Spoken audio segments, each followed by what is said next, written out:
Всех приветствую, кто есть сейчас на стриме, тех, кто в записи его когда-то будет смотреть. Сегодня у нас долгожданный, может быть, для кого-то вечерний стримец, наконец-то. Это у нас в последнее время постоянно либо утренние, либо дневные опять были, а вечерний, или даже, может быть, ночной, и уже последний раз даже не помню, когда был. Где-то больше недели, или даже 2 назад, или еще больше, короче, очень давно.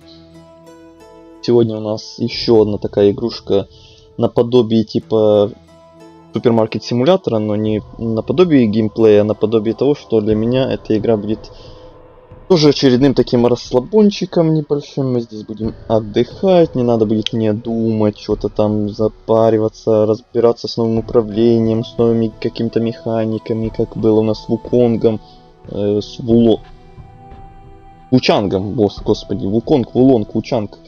3 одинаковых названия, 3 разных игры почти.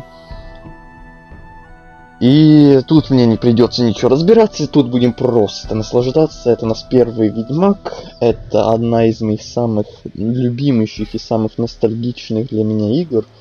Воспоминаний из детства почти, можно сказать, что и как понятно из названия, что любимая вообще часть из всех Ведьмаков. Кто бы мог подумать, кто-то наверняка удивится, но вот так вот оно и есть. А музыка в этой игре, это просто для меня будет, наверное, самый большой кайф из всех возможных. Я тут наверняка тут будет немало моментов, когда я просто остановлюсь и просто буду сидеть, ностальгировать и слушать какой-то там саунд в каком-то там, например, определенном месте, где там конкретно какая-то музыка будет, которая мне больше всех западет в душу. Возможно, мы этого Ведьмака даже полностью будем на канале проходить. И это, конечно, не 100% информация, но может быть так оно и будет. Потому что я ее, конечно, для себя уже не раз перепроходил, но для канала почему бы и нет. Но посмотрим, короче. Если что, вдруг, всегда могу передумать. А то у нас как получилось вот с Вучангом. Кто, не знаю, может ждет или ждал, что я там дальше буду его все-таки проходить, но походу, что пока что, по крайней мере, нет все-таки. Все-таки пока что подождем, пока там наделают каких-нибудь патчей, не знаю, что-то типа этого, а то все-таки она мне как-то так наполовинку понравилась, наполовинку не очень. Как многие говорили, у нее есть большой потенциал, но как обычно в начале, когда игры только выходят с первого дня, у них что-то как-то не всегда хорошо получается с оптимизацией и с вот этим вот всем. Так что пока что подождем, пока что нет. Но когда-нибудь в будущем, может быть, мы опять вернемся к Вучангу и проходим ее поконкретнее, побольше, а то она, в принципе, мне вроде понравилась, но вот мне не понравилось то, что она по сравнению с тем же Вуконгом капец какая медленная там была, с управлением, с боевкой, да и оптимизон, повторюсь, тоже такой себе там. Так что подождем, пока подождем, а там когда-нибудь вернемся, я думаю. Думаю, даже большой шанс есть того, что когда-нибудь мы к ней вернемся. Так, а насчет этой игры, чтобы еще сказать такого вступительного, но то, что я уже в нее играл, рассказал, то, что она для меня очень ностальгическая, любимейшая, это, понятное дело, тоже рассказал, куда же без этого. Еще не раз, наверное, буду за сегодня это повторять. Музыкой буду наслаждаться. Конечно, да, она очень-очень уже старенькая, графон здесь уже, конечно, очень такой себе. И озвучка тут такая себе, и геймплейные механики тут такие себе для современного мира. Или современного геймера. Ну вот она вытаскивает для меня тем, что вот она мне напоминает там детство, напоминает очень далекие давние времена, очень ностальгическая, короче. И вот и музыка, и эти воспоминания, все сыграет на то, что мне пофиг вообще на всю эту графику старую, на все вот это, и просто буду наслаждаться всем тем, что есть. И сюжет тут мне очень нравился, помню. В геймплее все-таки кое-что мне все-таки нравилось, несмотря на боевку какую-то там, на которую многие жаловались. Ну и музыка, как я уже сказал, музыка для меня тут просто супер-пупер. И беря все это во внимание, поэтому она мне и больше даже, чем тот же третий Ведьмак понравилась.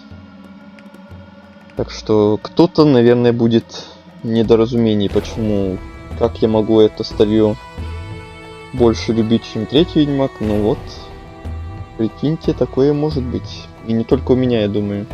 У каждого найдутся какие-нибудь там игры, которые там из детства, которые очень старые, очень уже не актуальные, уже совершенно страшные по графике там. Но многие их до сих пор проходят и очень сильно любят.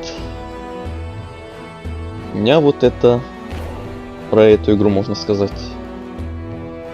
Я даже не помню уже, в который раз я ее буду перепроходить. Но раз за 3 в нее я проходил, это точно, это 100%. О, еще, кстати, хотел сказать, пока не забыл, то, что вроде как даже планируется все-таки какой-то ремейк или ремастер даже первого Ведьмака. Но вроде бы он должен выйти капец как не скоро, вроде даже позже, чем 4-й Ведьмак. А 4-й Ведьмак я тоже капец как жду, это возможно даже моя самая ожидаемая игра. После того, как вышел второй Сталкер, теперь Ведьмак 4 для меня самая ожидаемая игра, наверное. А также и первый ремейк первого Ведьмака тоже мега ожидаемо мной. Когда он там выйдет, его мы 100% будем перепроходить. Даже если мы вот этот оригинальный пройдем полностью, я все равно перепройду еще раз ремейк. Меня это вообще не остановится, вообще не смутит. Вообще с удовольствием перепройду. Но, повторюсь, может быть, мы даже эту часть и не будем полностью проходить. Есть такой шанс, что все-таки, что мы только сегодня один стримец поиграем. Как у меня было с третьим Ведьмаком, тоже один стрим на канале был. Я там просто посмотрел новый графон и новые Next Gen версии третьего Ведьмака.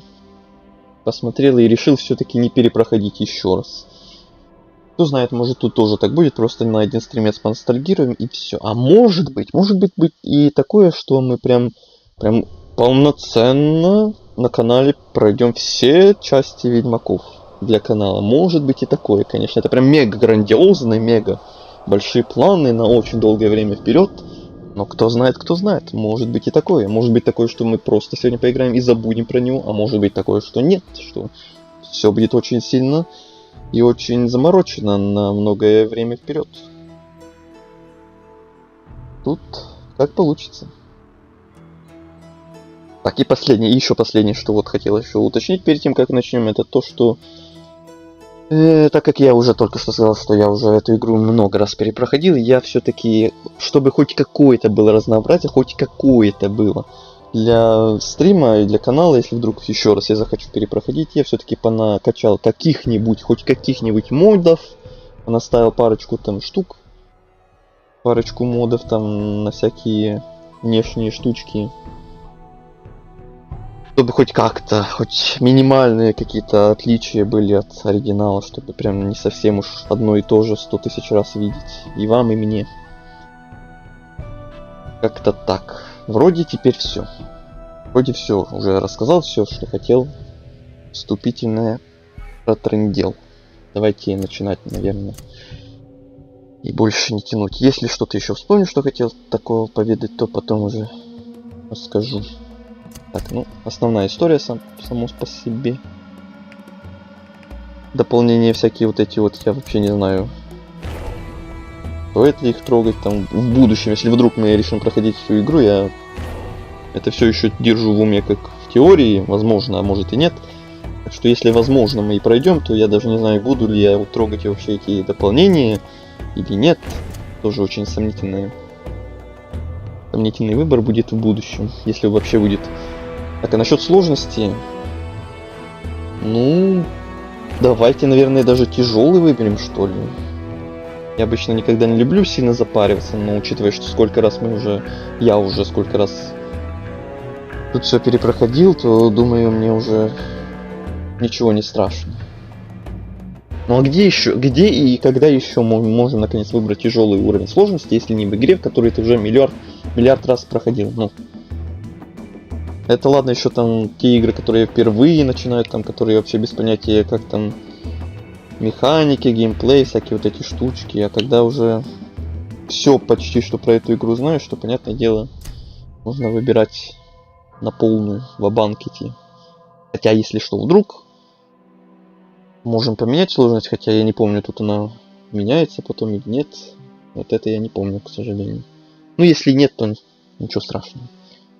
Думаю, Ничего тут мега такого сложного и не будет на высокой сложности. Так, а управление клавомышь, понятное дело.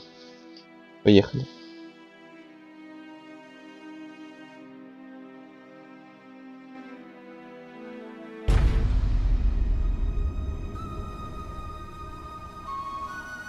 Вот уже 5 лет Северные Королевства пытаются залечить раны, нанесенные Великой войной.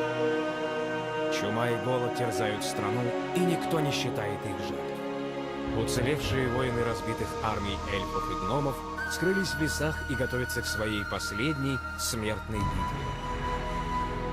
Отвратительные чудовища хозяйничают в лесах, на дорогах, на полях былых сражений.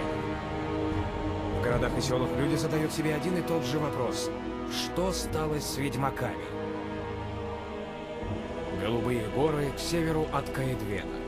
1270 год. Со дня окончания Великой войны прошло 5 лет.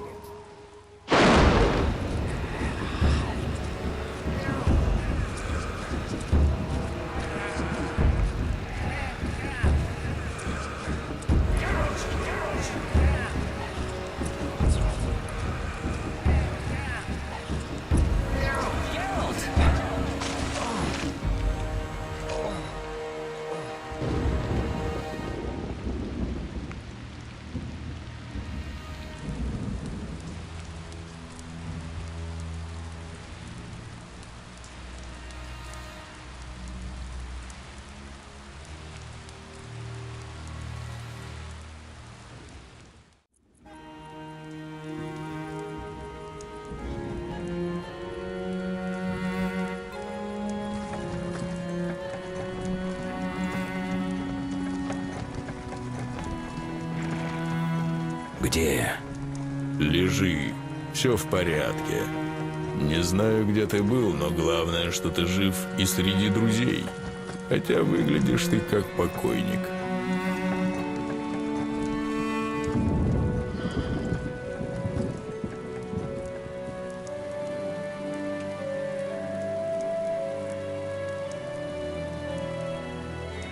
Я ничего не помню.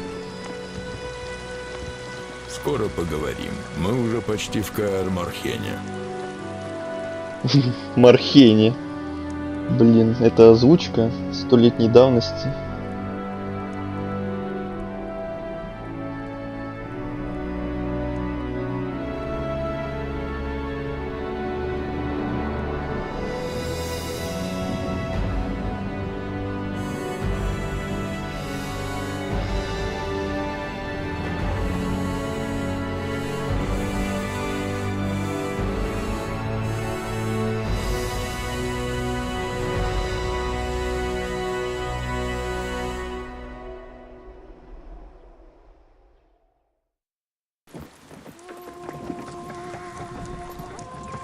Ой, вот эта мелодия одна из тех самых, пробуждающих прям меня, во мне ностальгию прям до мурашек. Наис, я говорил, что будет много таких моментов, когда я буду прям заслушиваться музыкой. Это вот первое уже начинается. Лео, зови Трис.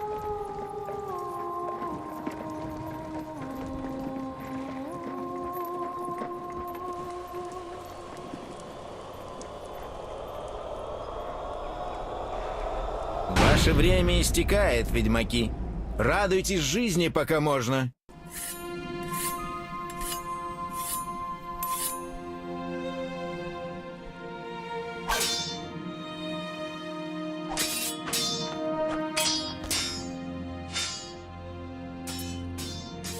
Не так.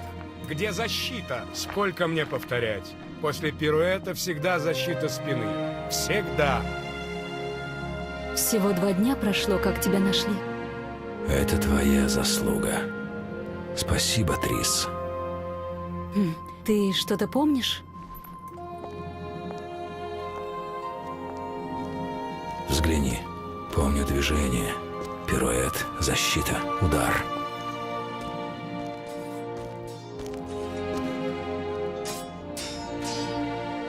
Не могу объяснить, но есть связь между нами. Ты была важна для меня. Геральт, о!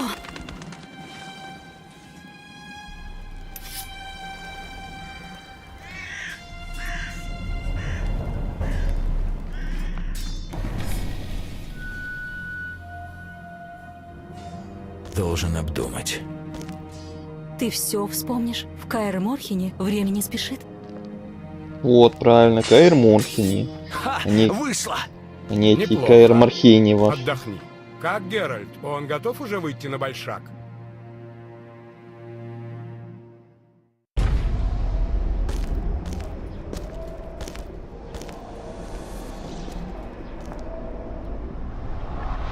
Ждем остальных.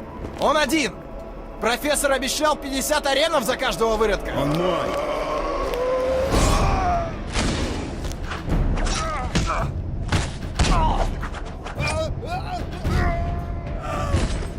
Весемир, у нас гости? Да, какая же она безэмоциональная, эта озвучка была в те времена. Насчет этого я тоже много раз буду негодовать, но это все-таки может быть даже изюминка, тоже как какая-то часть этой игры. Тоже ностальгический момент в какой-то степени.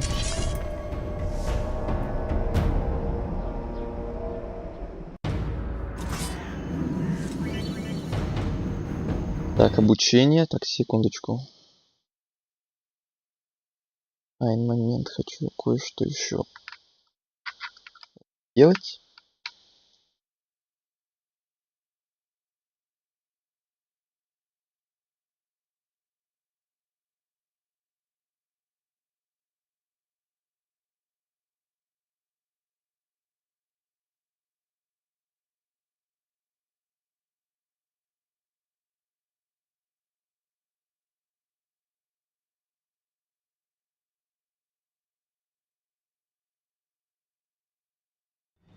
Все.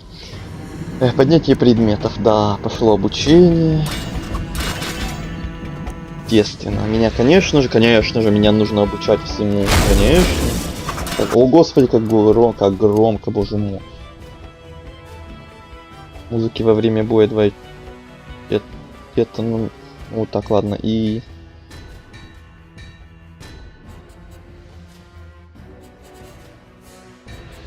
аудиоэффекты, окружение. Аудиоэффекты, ну-ка.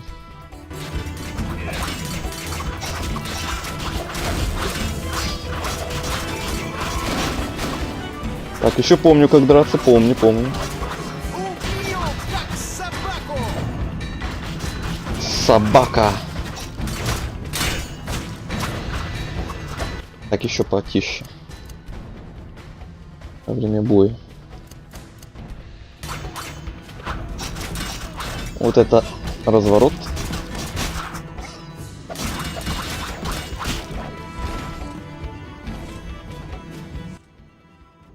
Как ты себя чувствуешь?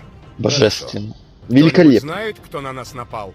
Обычные Невероятно. бандиты никогда не пошли бы в Каэр Морхен. Это мы и так знаем, Меригольд. Могла бы использовать свою расчудесную магию. Всему свое время, Ламберт. Хватит. Нужно проверить все проходы. Идем в верхний двор. Идем. Вид от третьего лица. Ага. Режимы F1, F2. Нет, режим будет у меня вот этот.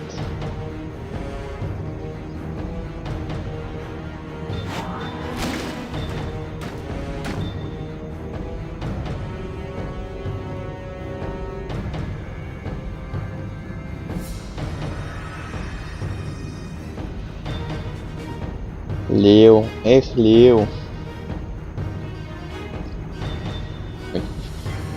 Извините, что толкаюсь. Эти себе вообще идут в развалочку, никуда не спешат.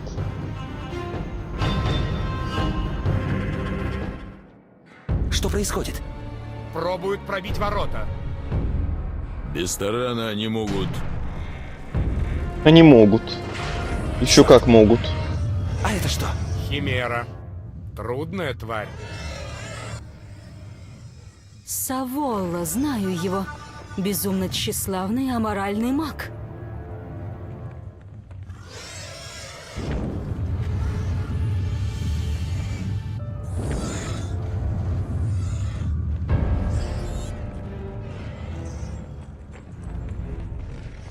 Они подходят. Готовьтесь.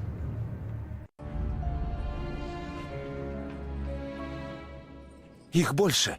Они уже на верхнем дворе. Тот тип в очках. Профессор. Наемный убийца. Я чувствую магию. Среди них есть чародей.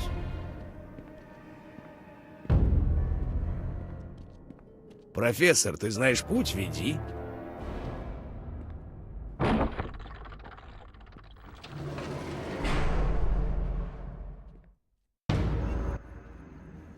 Профессор разыскивается в Редании, Тимерии, Каэдвене. Настоящий ублюдок. Тимирии, блин. Я не слышала о таком чародее. Меригольд, мне куда То Каэр интереснее, Мархейне, то сможешь ли Тимирии. ты обезвредить Саволу. Остальное работа ведьмаков. Я попробую. Они приближаются. Химера — одно из опаснейших чудовищ, с которыми мне доводилось иметь дело. Но она очень чувствительна к громким звукам. Колокола на верхнем дворе. Именно. Эскель, Ламберт, остановите Химеру и бандитов. Лео, отойди в тыл. Геральт, ты откроешь ворота в верхний двор. Когда мы окажемся там... Трис, сможешь остановить Саволу и его зеленого любимца? А мы тогда разберемся с профессором и неизвестным магом. Я что-нибудь придумаю. Давайте. Пустим им кровь до того, как отступим. Геральт, иди вдоль стены и прорывайся в башню. Там есть проход в верхний двор. Один? Они просто бандиты. Пускай один из них известен, но он тоже всего лишь человек. Ты должен открыть ворота. Мы будем ждать у ворот. Удачи, волк! Удачи.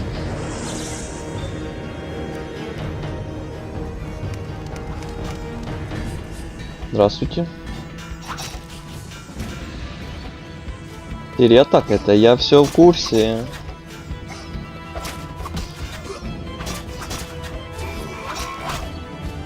Добивающий ударом, вот это мое самое любимое.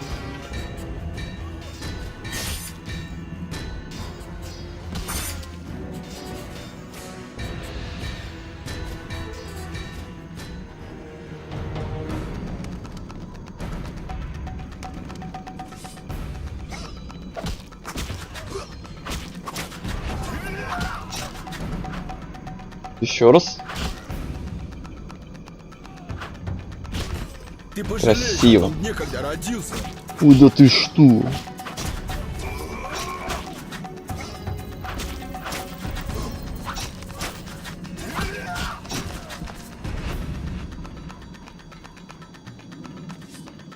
Сейчас ты у меня завяжешь. Угу. Вот так вот. Вот так вот. Ну, вот таким вот образом.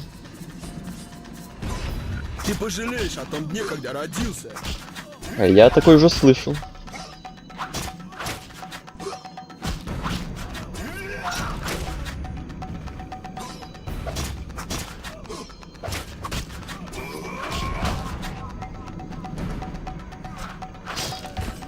Вот так. Кровяка, все дела.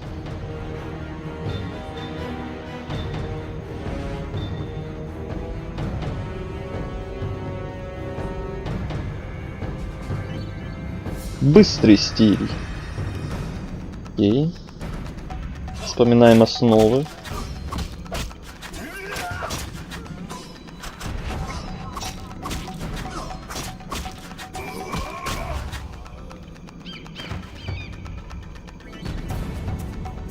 Силовой стиль, ну это только что мы пробовали.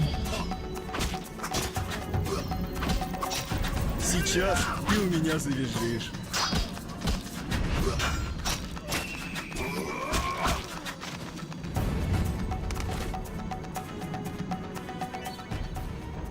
Пауза на пробел. Буду знать, пригодится. Ты перешел мне дорогу, умрешь.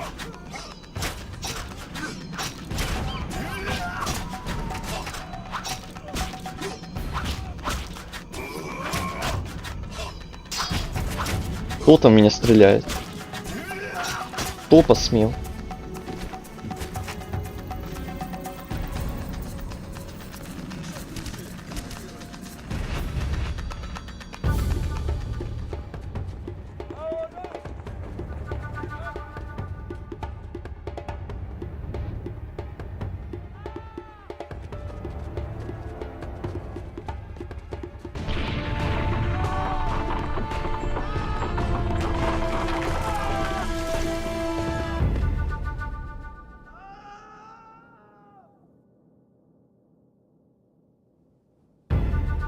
здесь не пройти! За мной, назад к Саволе!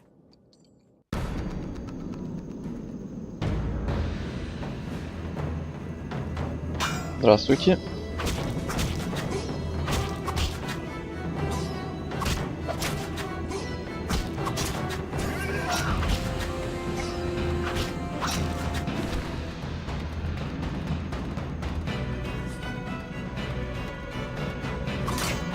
Получи!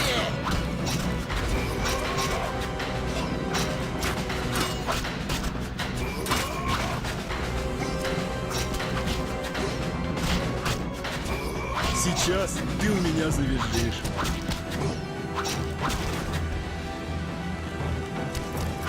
Убью, как собаку! Иди сюда, собак.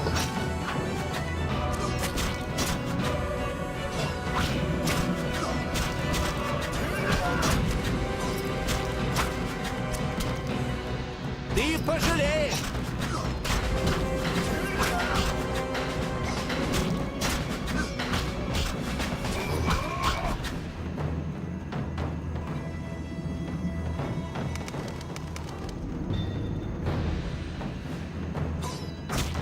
Сейчас ты у меня завизжишь. Так, а когда там групповой стиль нам откроют? Он бы пригодился мне сейчас.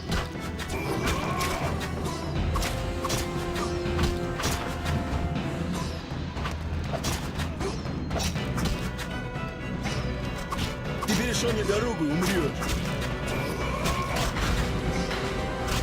Ты пожалеешь о том дне, когда родился.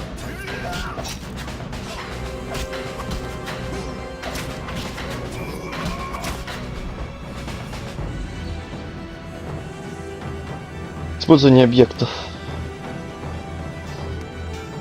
Так, оружие спрячь.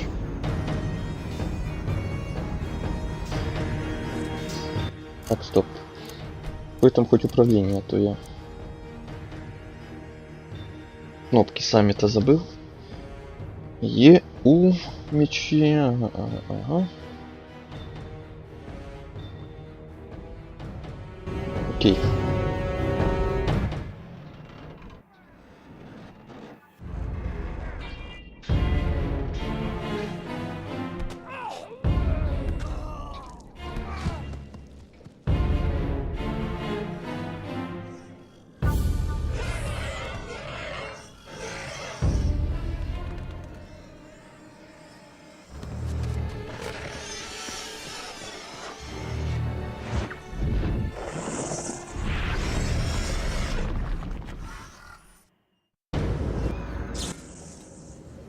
Черт!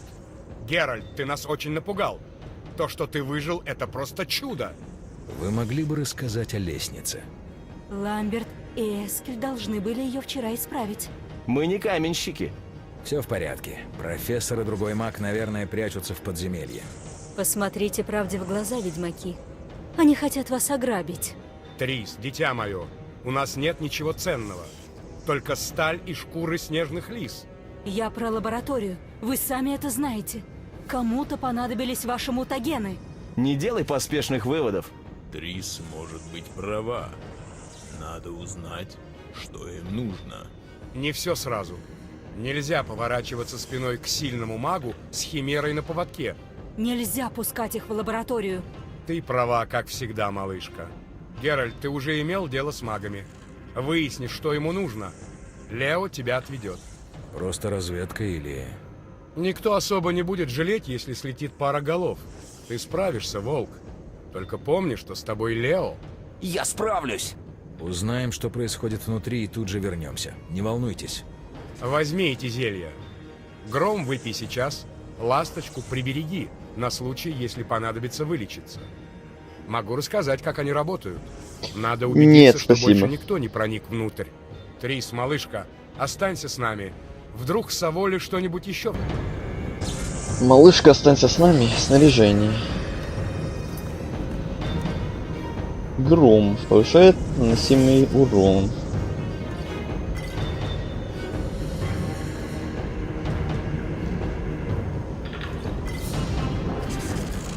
Так, секунду, я не глянула. Быстрый доступ на какую кнопку бьется? А, 6, 7, 8. Хорошо.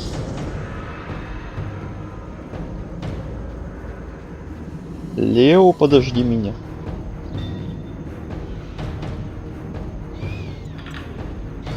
Геральт, мы можем уже входить? Да, можем. Готов, Геральт? Готов. Да.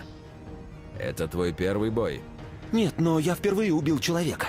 Держись. Ай-яй-яй-яй-яй-яй-яй. Погнали. Так, жахнули грома. Поехали.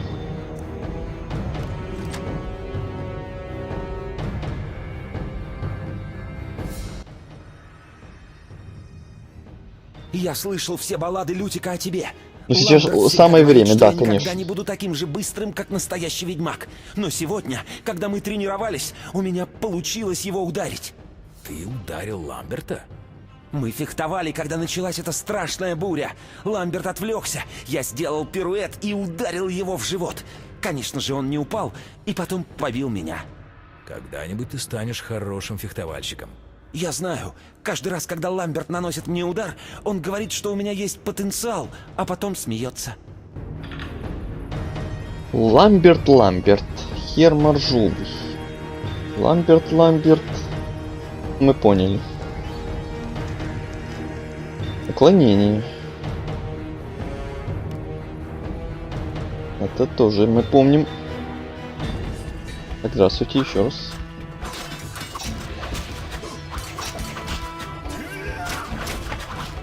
О, с громом мы теперь за одну серию атаки всех добиваем, неплохо. Наклоняемся. Вспоминаем основу.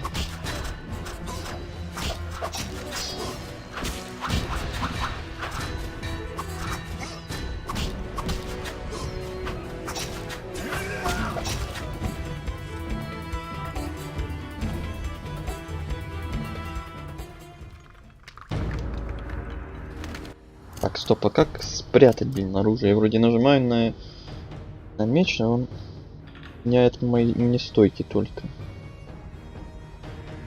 А, или это надо было делать...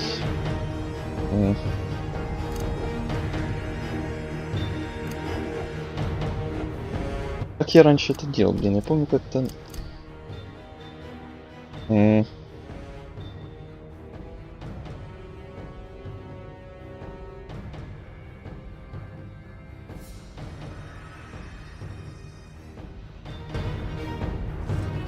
Не, ну то, что он сам по себе его прячет время от времени, это понятно, но... Как самому спрятать вроде можно было. Или может и не можно было, может я что-то забыл просто, ладно. Групповой стиль, вот. Это то, что я ждал. Мой любимый стиль.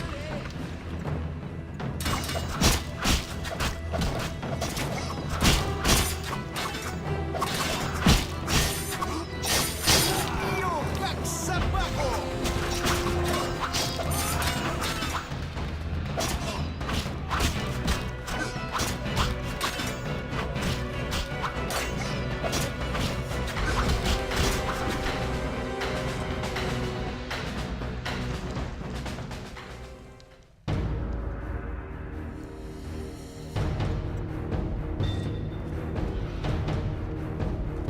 Так, хорошо, сейчас просто идем... О, останки. Забрать всю. Забрать всю. Всю мою. В карман. Сейчас просто идем дальше по квесту. Никуда не отходя. Эти ступеньки ведут в лабораторию. Поехали. Поехали.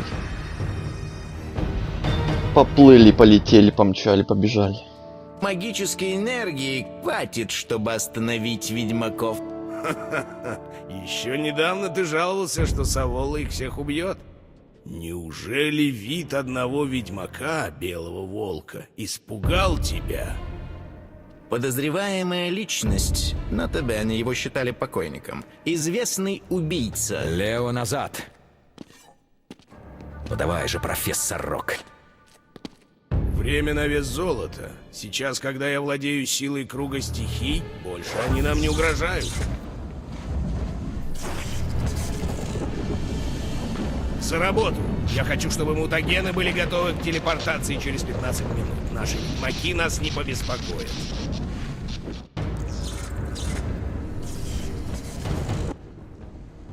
Мы отрезаны. Надо что-то сделать. Ай, какой Магический мерзавец. барьер выглядит прочным.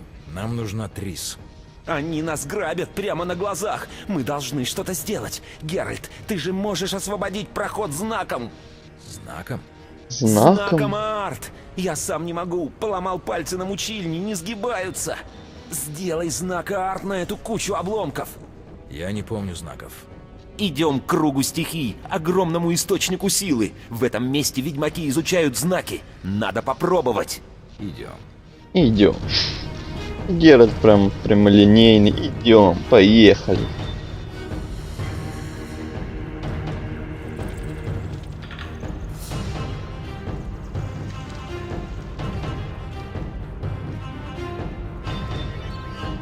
Круги стихий. Ну давай. Бэмс, мы выучили арт. Получилось? Разобьем эту кучу щебня. Я знал, что это сработает. О, чудо. Возвращаемся наверх, а то Ламберт сам убьет Химеру. Знак арт.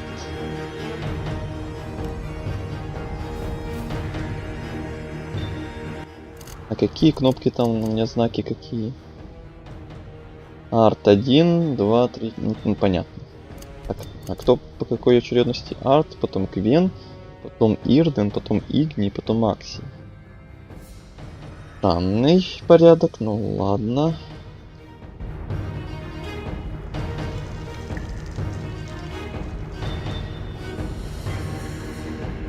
Надо будет просто снова привыкнуть.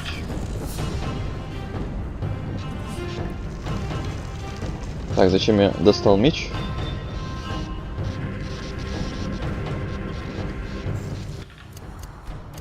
Стоп.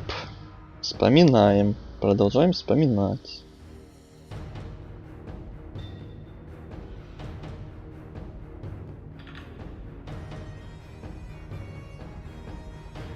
Я же нажал. Ну конечно.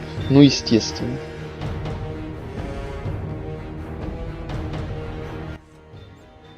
О чем вы узнали?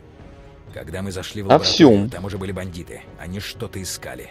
Маг использовал силу круга стихий для создания магического барьера. Чума, сифилис и проказа. Вы просто как дети. Почему вы не сказали мне о круге? Трис, дитя мое, мы ведь думали, что это не так уж важно. Если этот маг настроился на круг, он сможет, например, создать устойчивый портал и перенестись со всем вашим оборудованием в любую точку континента. Да, мы ошиблись, извини. Но ты же сама говорила, что это не опасный маг. Я же сказала, что не знаю его. Первым делом надо защитить лабораторию. Не паникуй, Меригольд. Мы знаем, ты бы хотела увидеть наши ведьмачьи тайны. Весемир, если этот идиот не заткнется, я за себя не ручаюсь. Хватит! Ламберт, перестань обращаться к Трис по фамилии. Относись к ней с уважением. Трис, не сердись. Но если мы пойдем в лабораторию, то окажемся между двух огней. Нам разделиться? Геральт прав. Мы должны убить Химеру и защитить лабораторию. Нам надо разделиться. Кто куда идет. Какой же он Ведь медленный. только я могу разрушить барьер. Весемир? Я останусь здесь и разберусь с Химерой и Саволлой. А ты, Геральт, нам обоим может понадобиться твоя помощь. Я стрис. Лаборатория — это важнее. Я пойду с Трис. Я тоже. Эскель и Ламберт остаются со мной. Саволла читает заклинание. Что-то сейчас произойдет. Земля дрожит. Чувствуете? Сейчас прорвутся.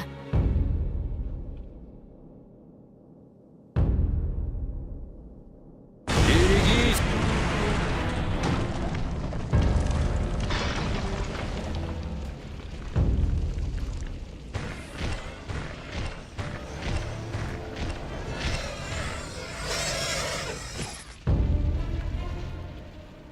Защитим лабораторию.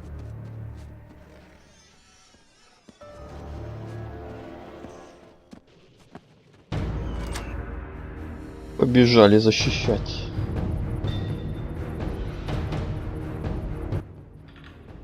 Нас ждет тяжелая битва. Возьми этот эликсир. Ведьмаки называют его филин. Давай, Он давай. ускоряет восстановление энергии. Во-во-во. Это полезно, когда дерешься с магами. Угу. Идем. Поехали. Вот филин. Давай поставим.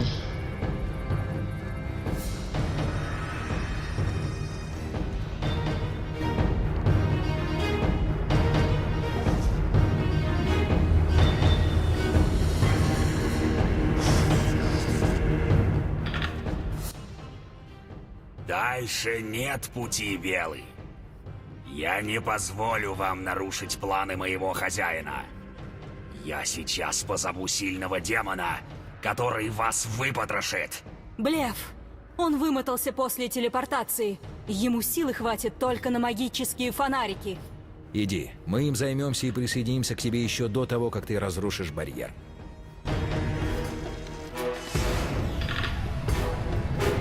Ты недооцениваешь врага. Энергия моих людей меня усилит. Ой, я как тут с ним драться, я уже не помню. Энергия. Это я помню, да. Пополняем. Энергию.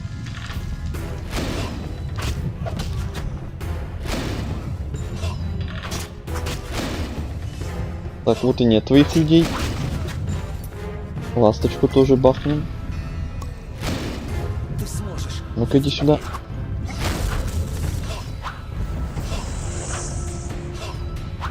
Куда? Бум.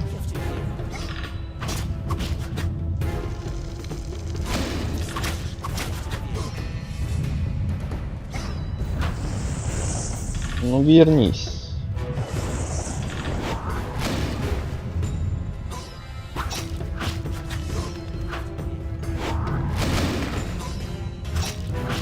На меня что-то повесил.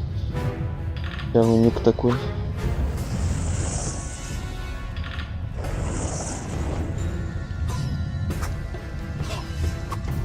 Уклоняется, ты смотри на него.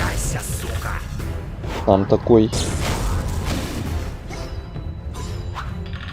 Да в смысле? Не...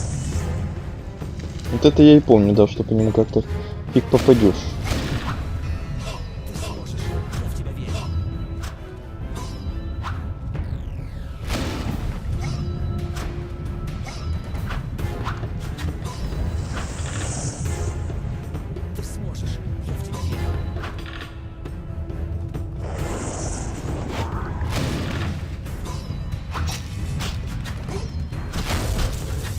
Никто не встанет на пути Саламандры! Никто! Я в тебя верю. Да, я смогу верить в него.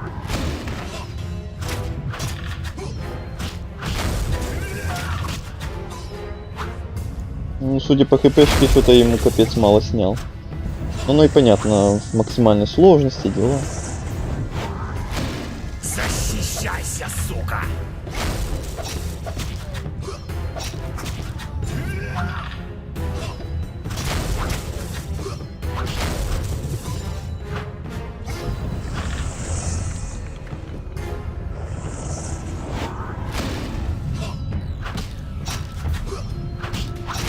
Это твой последний час.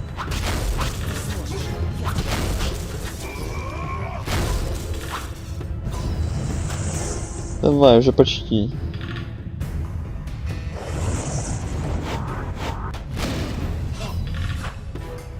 Что это было? Никто не встанет на пути Саламандры! Никто! А этот все верит в меня. Верь, верь. Все, я победил. Вот это да. Вот это эффектно было. Геральт, ты был прав. Они идут в лабораторию. Откуда ты знаешь? Что ты здесь делаешь? Что там с этим монстром наверху? Я хотел помочь, но не мог пробиться через этот странный круг. Савола кормит червей. Вот что важно. Нам надо добраться до лаборатории. Идем. Идем. Сапфир. Все заберу.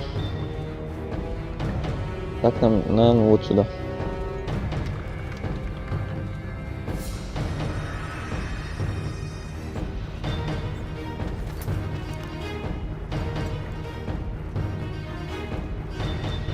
О, Трис. Они грабят лабораторию. Тот маг. Недооценила его. Быстрее!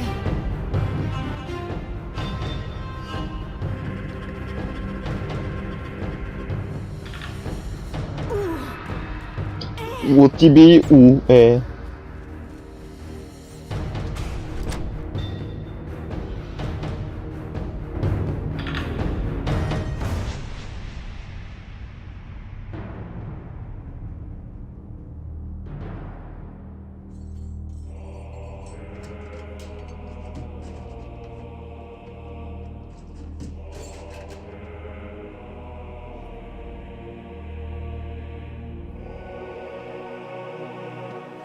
Нашел. Теперь у нас есть все.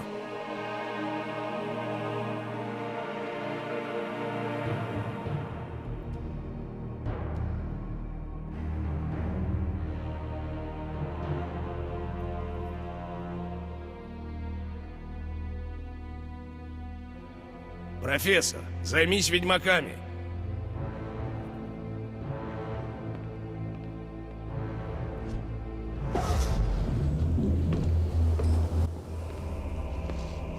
Молвит, ведьмак собьет стрелу на лету.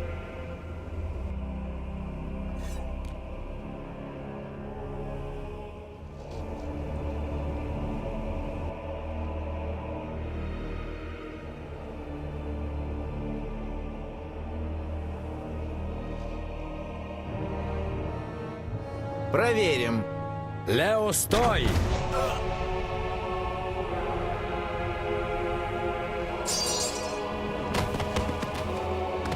Байка, как и думал.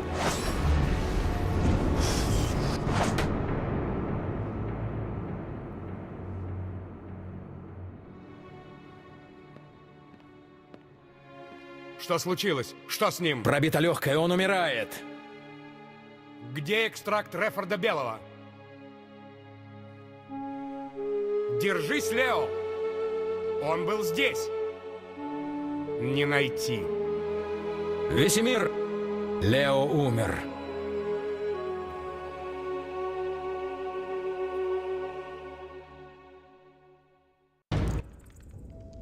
Как это случилось?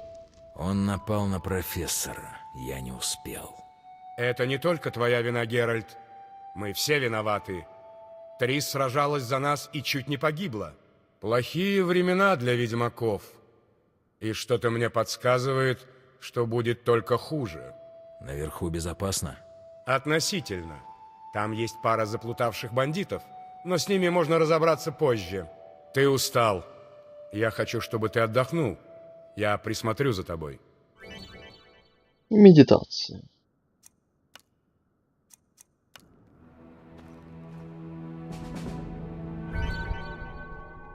Прокачка.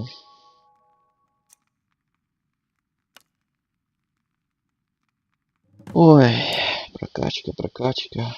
Сила, повреждение, бла-бла-бла, бла-бла-бла-бла-бла-бла. Ловкость.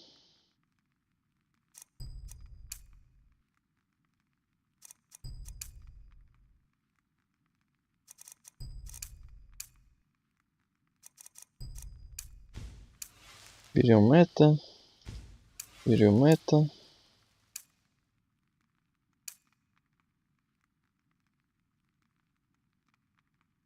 Плач него это рановато нам еще пока.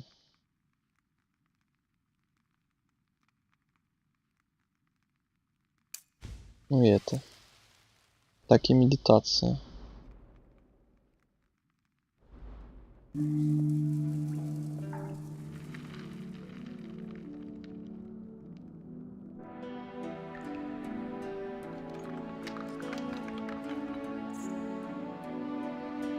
Доброе утро, мы поспали. Так, куда нам дальше? Что тут, как тут? Куда тут? Таки шалом. Помаленьку. Таки вам тоже шалом. Как ваше ничего? Как ваше утро?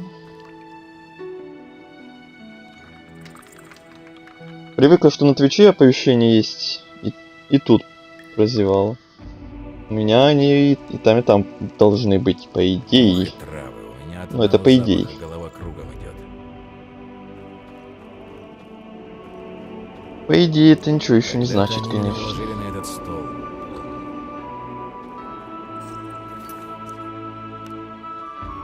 Пошла Не музычка. хватает всего-то мага, который бы знал, как всем этим пользоваться. Тогда. Согласен я, Геральт.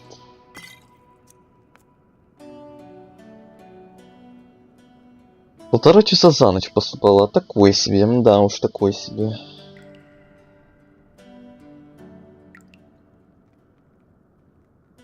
Хожу сомнамбулой.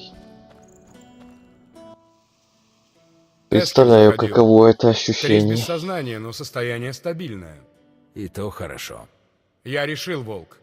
Мы уходим из Каэр Морхен. Нас тут больше ничто не держит. Хорошо. Когда отправляемся в путь? Сначала мы должны подобающим образом попрощаться с Лео, но только после того, как придет в себя Трис. После битвы с магом она без сознания. Без сомнения, она захочет поговорить с тобой. А потом в путь. Бандиты. Да, надо окончательно решить этот вопрос. И надо также приготовить эликсир, который поможет Трис восстановить силы. Придется немало побегать, чтобы найти компоненты. Тут ничего подходящего не осталось. Я этим займусь. Как мне сделать этот эликсир? Ламберт даст тебе формулу и скажет, где искать компоненты. Он около камина с нашей храброй чародейкой. Ламберт? Он ведь ее ненавидит. Думаю, он чувствует себя виноватым.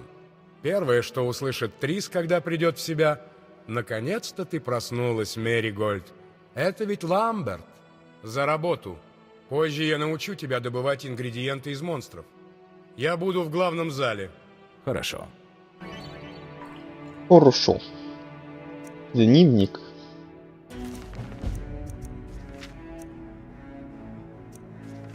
Ингредиентики всякие, это вот всякие волшебники, глоссарии, обучение, все протыкать. Конечно же, чтобы вот эти значки восклицательные убрать, которые меня всегда бесят. Рецепты. Гром, ласточка, филин.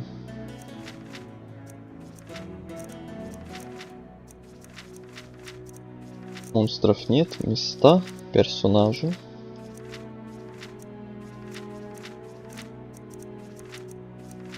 Задания. Первая часть атмосферная, тоже люблю ее, да, тоже. О, как я рад, что ты тоже понимаешь мое. Что ты просто понимаешь меня. А то я в начале стрима рассказывал, как для меня эта игра близка к сердцу и воспоминаниями там из детства, и в принципе она для меня всегда была самой атмосферной и любимейшей, как понятно из названия, и даже из всей трилогии, даже более чем третья часть. Так что да.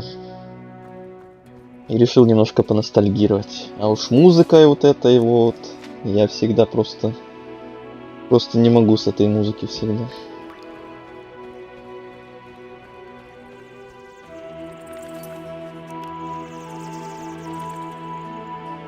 Особенно артики. Ага, особенно артики, если вы понимаете, о каких артиках речь. Хо-хо-хо-хо-хо. Я обучение только в середине игры открыла. Вот это поворот. То есть ты тоже играла, правильно я понимаю? Во все части.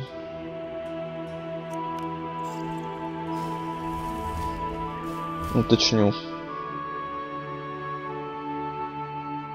Раза 3 проходил, во, все, вопрос снят. Понял, принял. Так, а тут нет яркости. Гамма. О. идеалити, а то прям черным-черно. Ни черта не видно. Сундучков больше нигде никаких нет. Ничего для усиления. Мощь знака арт. Прекрасно. О, музыка с дополнения, свадьба Геральта такая имбовая. А я, кстати, вот дополнение к первой части вообще плохо помню. Я их один раз вроде проходил 100 лет назад и все. Основную игру я тоже раза где-то 3 или где-то так перепроходил. А дополнения вот эти всякие там... То ли один раз, и то не все, мне кажется. Так что за них, к сожалению, я плохо шарю.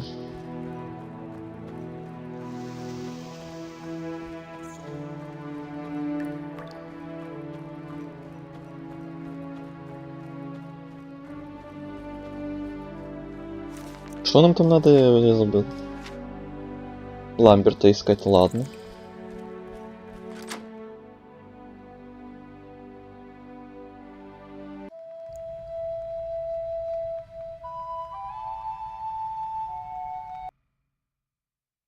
Так, секунду.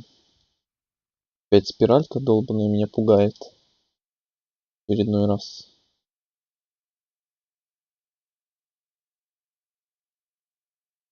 Не, все нормально.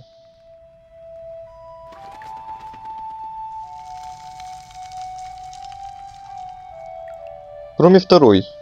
Ее я на ютубе проходила. Понимаю, она для меня тоже такая. Из всей трилогии вторая часть моя самая нелюбимая. И графоним она мне что-то не очень такая, какая-то вся мерзкая, какая-то грязная, вся такая, сюжет какой-то там, и геймплей какой-то там такой сумбурный, средненький. А вот первая и третья часть для меня просто топ. Особенно первая. Что-то случилось? У меня нет времени. Я пытаюсь сделать эликсир для Трис. Пузырек с белой чайкой можно найти в оружейной на 2-м этаже. В спальне на 2-м этаже в сундуке возьми кальций Эккум. По виду он похож на белые камушки.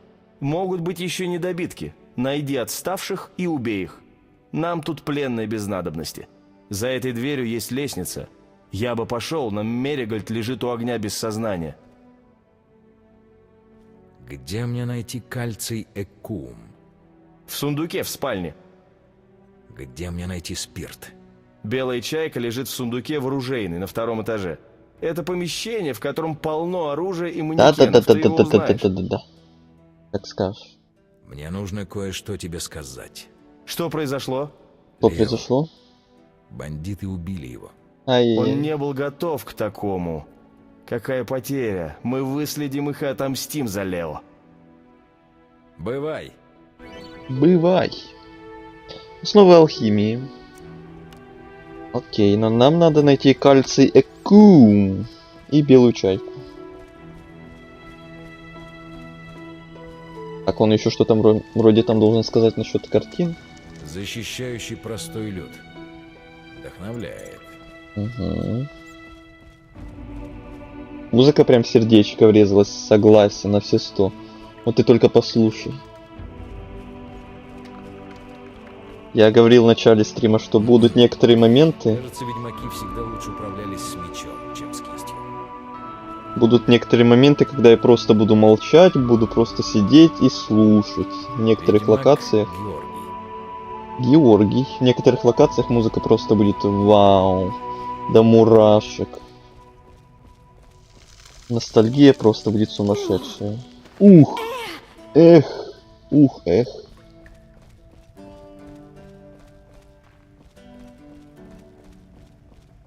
А про Артик я вовсе не... Да, не те самые, ладно. Имела в виду переходы между локами. А, ну это тоже, да. Насчет тех Артиков я не знаю. Мне придется осуждать их или что. Это мало ли. То в те времена, когда эта игра вышла, еще не было всяких твичей, наверное. А то сейчас мало ли что мне там прилетит за эти Артики.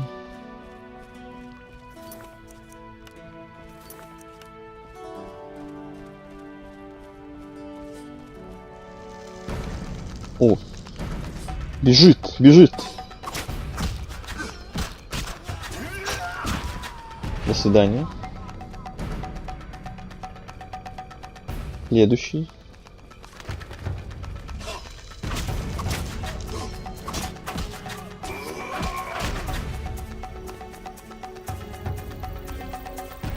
Согласись, ведь рил атмосферный, согласен, на все 100%, полностью.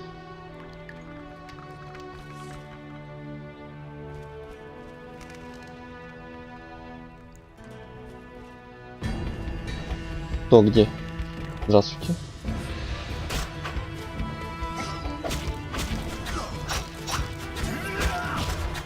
Я как вначале еще сказал, я парочку модов поставил на игру, чтобы хоть какое-то разнообразие было от оригинала, а то все-таки атмосфера атмосферой, но в 10-й раз перепроходить один и тот же контент все-таки хоть немножко поднадоедает.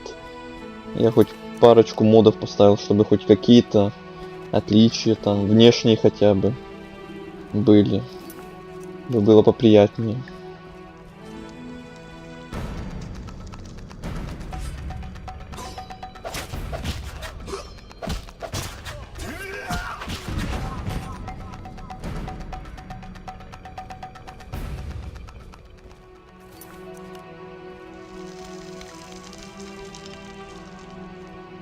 Я к боевке ни разу не сразу приноровилась, а как придрочишься, становится удобненько. Да, многие жалуются, что тут боевка очень такая себе.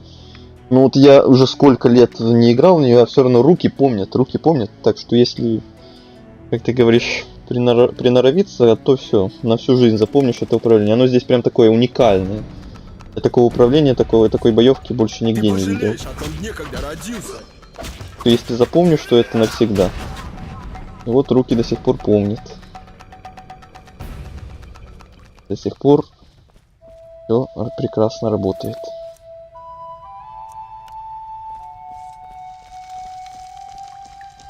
Опять эта музычка.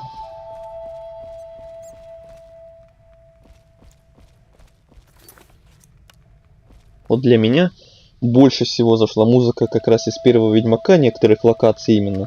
Во втором Ведьмаке, ну там буквально парочка каких-то саундтреков за всю игру, и все. Вот это еще одна причина, почему мне вторая часть меньше всех понравилась, потому что там саундтреков, прям музыки какой-то божественной, капец как мало. Там буквально парочка штук какие-то, какие мне понравились хоть как-то. Вот в первой части очень много, в некоторых локациях. В третьей части тоже немало. Там Каэр Морхенская музыка, музыка из Тусента, музыка из Скеллиги, просто моя любимая там. Вот вторая часть вообще скудненько, скучненько. Так, это комната Трис. Я все тут украду, все мое.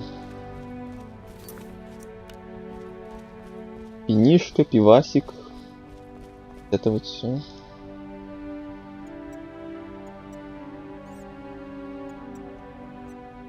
Это как я ездил на первом Ниссане, и там приборная панель была посередине вроде. Это что-то... А смотри, привыкаешь, и что-то это и ничего так. Вот-вот. Надеюсь, это моды на костюмы для Шани. И это тоже вроде, да. Для Шани что-то я там тоже ставил. Там на мечи ставил, на графоне, в принципе, чтобы более... это самое... Ну, качество, короче, чтобы было. На Шане вроде что-то там было. Просто на модельке персонажей что-то там. Ну, всякое такое по мелочи.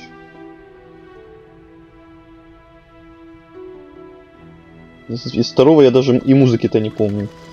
Я там какие-то прям единицы помню.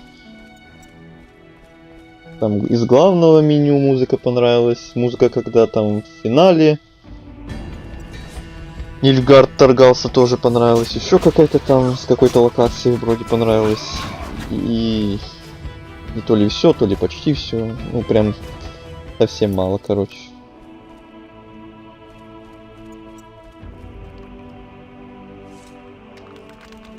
У меня лисички жарятся, сейчас буду кушать. Ух ты.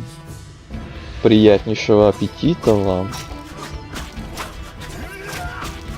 Я буквально перед стримом покушал, так что я уже ничего не хочу. Ты перешел Ой, мне дорогу. пардон, не та стойка, извиняюсь. Информация о серии. Окей.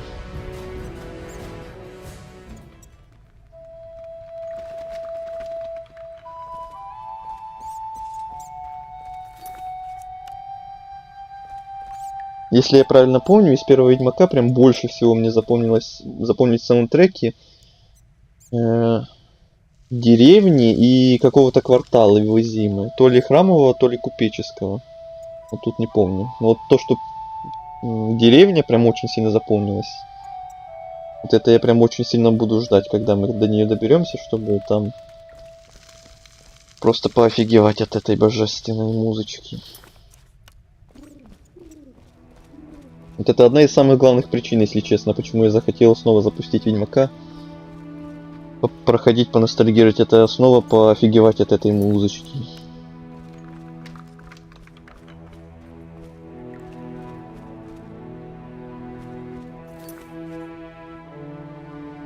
Монструм или Ведьмака описание. Это самая легендарная книжица. Жальчики. Я вот всегда, когда играл, всегда помню, ни разу никогда не пользовался вот тут всякими вот этими дополнительными оружиями.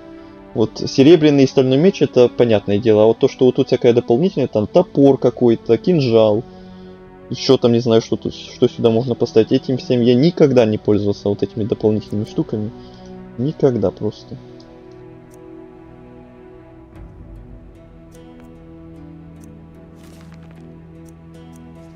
Что у нас тут светится? Белая чайка. Обучение. Ну, тут ничего нового больше. О, топор. Секира. Зачем оно мне? Я никогда этим не пользуюсь. Может выкинуть это нафиг? Давайте. То просто будет висеть у него на поясе, моталяться там. Не хочу, не надо.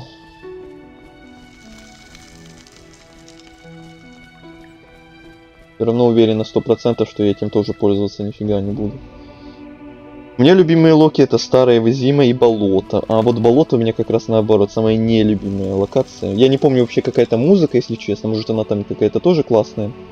Но это именно просто большими вот этими вот мерзотными местами само болото. Ну как оно и логично должно быть. Болото всегда мерзотное. И теми мерзотными мобами на этом болоте. Вот, я помню, оно мне капец как не понравилось. И всегда, когда я перепроходил игру, я всегда так не хотел опять на эти болота. Так не хотел. А вот любимые это как раз деревня вот эта перед Визимой. И деревня, которая после Визимы тоже, кстати. И сама Визима тоже. Какой-то конкретный там квартал. Помню, какой конкретно. Какой именно из них. Так, сейчас будем делать зелье. Рефорда белого.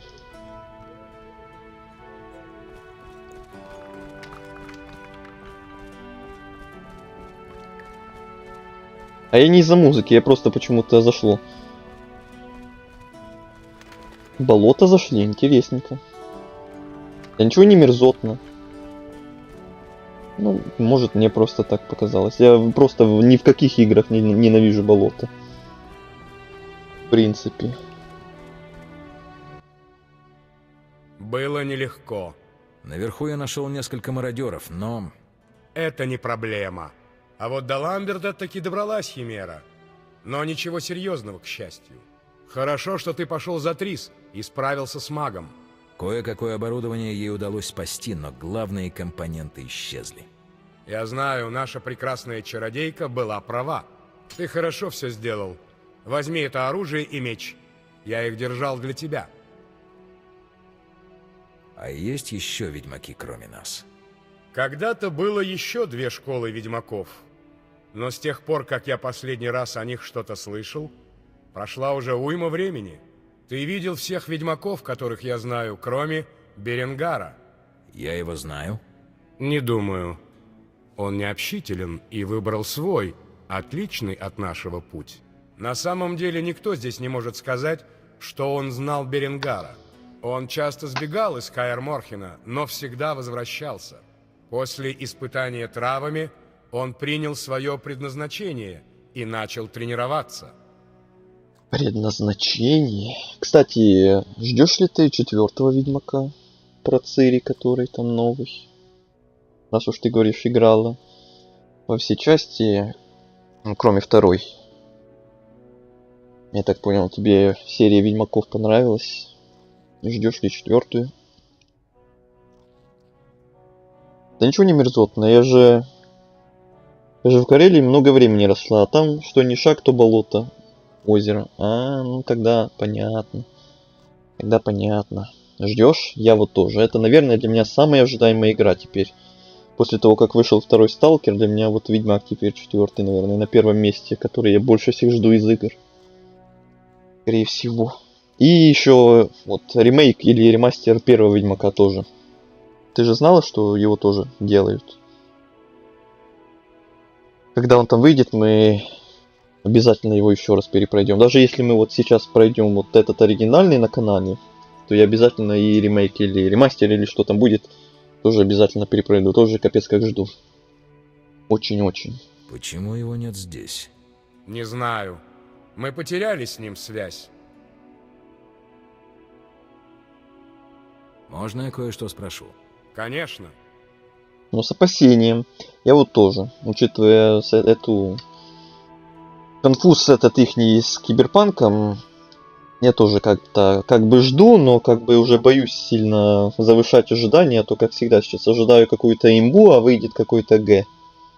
Хотя они там и говорят, что мы типа уже научились на своих ошибках и уже не будем там сильно обещать, бла-бла-бла-бла-бла. Но все-таки. Реально? Нет, не знал. Официальный ремейк, да. Специально от этих разрабов Ведьмака. Но, к сожалению, он выйдет, походу, учитывая то, что там говорят, выйдет, наверное, даже после 4-й части. 4-я часть там выйдет даже не скоро, где-то, может, года через 2. Дай бог. Ремейк 1-й вообще еще позже, скорее всего. Так говорят. Так, опять эта спиралька, блин. Пора меня пугать.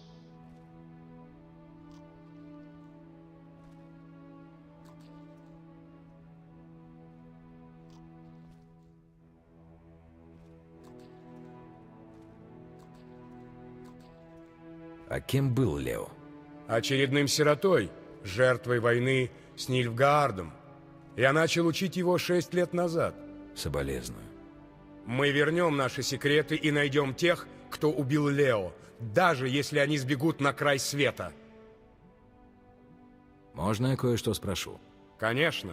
Можно я кое-что спрошу? Ты уже защищал Каэр-Морхен? Да какой Каэр-Морхен? Здесь жило много ведьмаков. Они тренировали мальчиков для испытания. Мне ухо режет от этого Каэр-Морхен. Время от времени здесь зимовали Сами вы ведьмаки, Морхен. которым не нашлось места среди людей. Морхены, До блин. битвы в Каэр-Морхене было 20 Морхене, ведьмака во. и 40 Морхене. учеников. А не Слишком Морхене. мало, учитывая ту толпу фанатиков, с которой они должны были столкнуться. Я так и не узнал, почему они пришли. Позже говорили, что это был самопроизвольный взрыв ненависти, выросший из обычной неприязни к ведьмакам. Но нет. Кто-то спровоцировал толпу, раздавая листовки, в которых не было ни слова правды. Специальные агенты читали их крестьянам. Факт, что фанатики, несмотря на подавляющее численное превосходство, не захватили бы крепость без помощи чародеев. Выжил только я, и то чисто случайно. Не пощадили даже самых младших. Походи здесь, волк. Скелеты все еще тут. Может быть, найдешь листовку, которых раньше были сотни. Прочитай ее и запомни. Пусть это послужит предостережением для тебя, чтобы ты знал, на что способны люди. Можно я кое-что спрошу? Конечно. Есть мысли, кто на нас напал? Нет, но наличие мага означает, что это не просто бандиты. На мертвых мы нашли значки в виде саламандр. Чувствую, нас ждут тяжелые времена. До встречи. Окей. Опа. Мы переоделись. Худенько, прекрасненько. Глаз химеры. Рецепт изучен.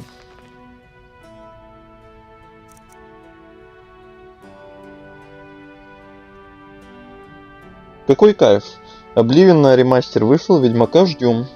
Может и Готика нормальная кажется, хз. Да, ждем, надеемся. Тебе что-то нужно, Волк? У меня несколько вопросов. Да? Да-да, ой, совсем несколько, целая гора, блин. Ты можешь мне рассказать об эликсирах? Спирт – основа для алхимических зелий. Чем лучше спирт, тем чище и ценнее выйдет эликсир. Логично. Ты здесь как дома. Я всегда предпочитал оружейную. Теперь мы красавчик. алхимической Берегитесь лаборатории. второго меча, Хотя девчонки. весь мир всегда пытается Второго меча, к сожалению, пока у нас почувствовать еще нет. важность эликсиров. Он и сам небольшой знаток. В конце концов, он учит нас Имею в виду серебряного. фехтованию. Он пытается научить нас всему, чему учился сам, когда был молод. В старые добрые времена. Просто я не люблю возиться со всеми этими порошками, грибами и прочим хламом. Какой же он медленный. Как и должно быть. Но все-таки как же медленно. А Трис не могла помочь тебе закончить мутацию, Лео? Может, и могла. Я не знаю. Мы никогда не показывали Трис лабораторию, а последняя мутация была совершена много лет назад, еще перед битвой. Весемир может тебе рассказать больше. Похерил мою шутку, это у меня второго меча нет, а у Геральта есть. Да я в курсе про шутку, извините, если похерил. Ты думаешь, Трис никогда не использовала магию, чтобы заглянуть внутрь лаборатории? Она уважает наши тайны. Кстати, она многое сделала для нас, для тебя. В общем, я ей доверяю. Так почему же ты не показал ей лабораторию? Трис захотела бы использовать наши тайны в благих целях, чтобы лечить людей и все такое. Я не сомневаюсь, что она бы попробовала. Но ведь это не так просто. Знаешь историю про гнома Как Альфреда? резко громкость Эскейп, голоса я меняется. потерял То громко, память. то тихо. Несравненный изобретатель, как и большинство его сородичей. После многих лет исследований он открыл удивительное вещество. Он хотел использовать его в шахтах и каменоломнях. Хоть он был и гений, Альфред так и не смог предвидеть другого применения своего изобретения. Но другие быстро поняли, что вещество, которое может разорвать на куски крепчайший гранит, может разрушать и стены замков. А другие подумывали о том, чтобы использовать его в открытом бою. Понятно. И что же произошло с Альфредом и его открытием? Волшебники не дали этому чуду стать достоянием многих. Альфред покончил с собой, а его лабораторию сожгли. Печальная история. Йоу, миссис Трис, нам нужно А готовить. Трис не могла помочь тебе закончить мутацию, Лео? Кстати, насчет Может, Трис. и могла. Я не знаю. Мы никогда не показывали Трис лабораторию. Кстати, важный Последняя вопрос. мутация Трис была или Йеннифер? совершена много лет назад, еще перед битвой. Мега важный вопрос, я понимаю, да, понимаю. Очень, очень важный вопрос. Я пойду поговорю с Весемиром. Никуда я не пойду, алё. Чем я могу помочь? Расскажи мне про испытания и их последствия. Этот процесс подразделяется на 3 этапа. Первый – это отбор. Лео уже прошел его. Выдержал тяжелое обучение в сочетании с правильной диетой. Я так понимаю, это нечто большее, чем просто салат с морковкой. Да. Особые грибы, мох и травы растут в лаборатории. В сочетании с обучением они заметно ускоряют рост мышечной массы и обмен веществ, таким образом улучшая тонус организма. Все проходят этот этап? Увы, нет. Печень и сердце часто не выдерживают, а иногда и разум тоже. Появляется излишняя агрессия, неконтролируемые приступы ярости, депрессии. Понятно. Каков второй этап? Испытание травами. Про него навыдумывали больше глупых сказок, чем про Белоснежку.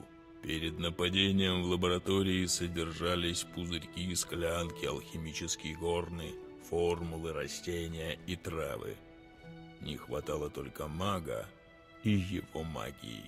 Ты когда-нибудь видел испытания? Только одно. Наше. Когда у тебя побелели волосы, я думал, что схожу с ума. Травы влияют на нервную систему, так что магия должна контролировать процесс.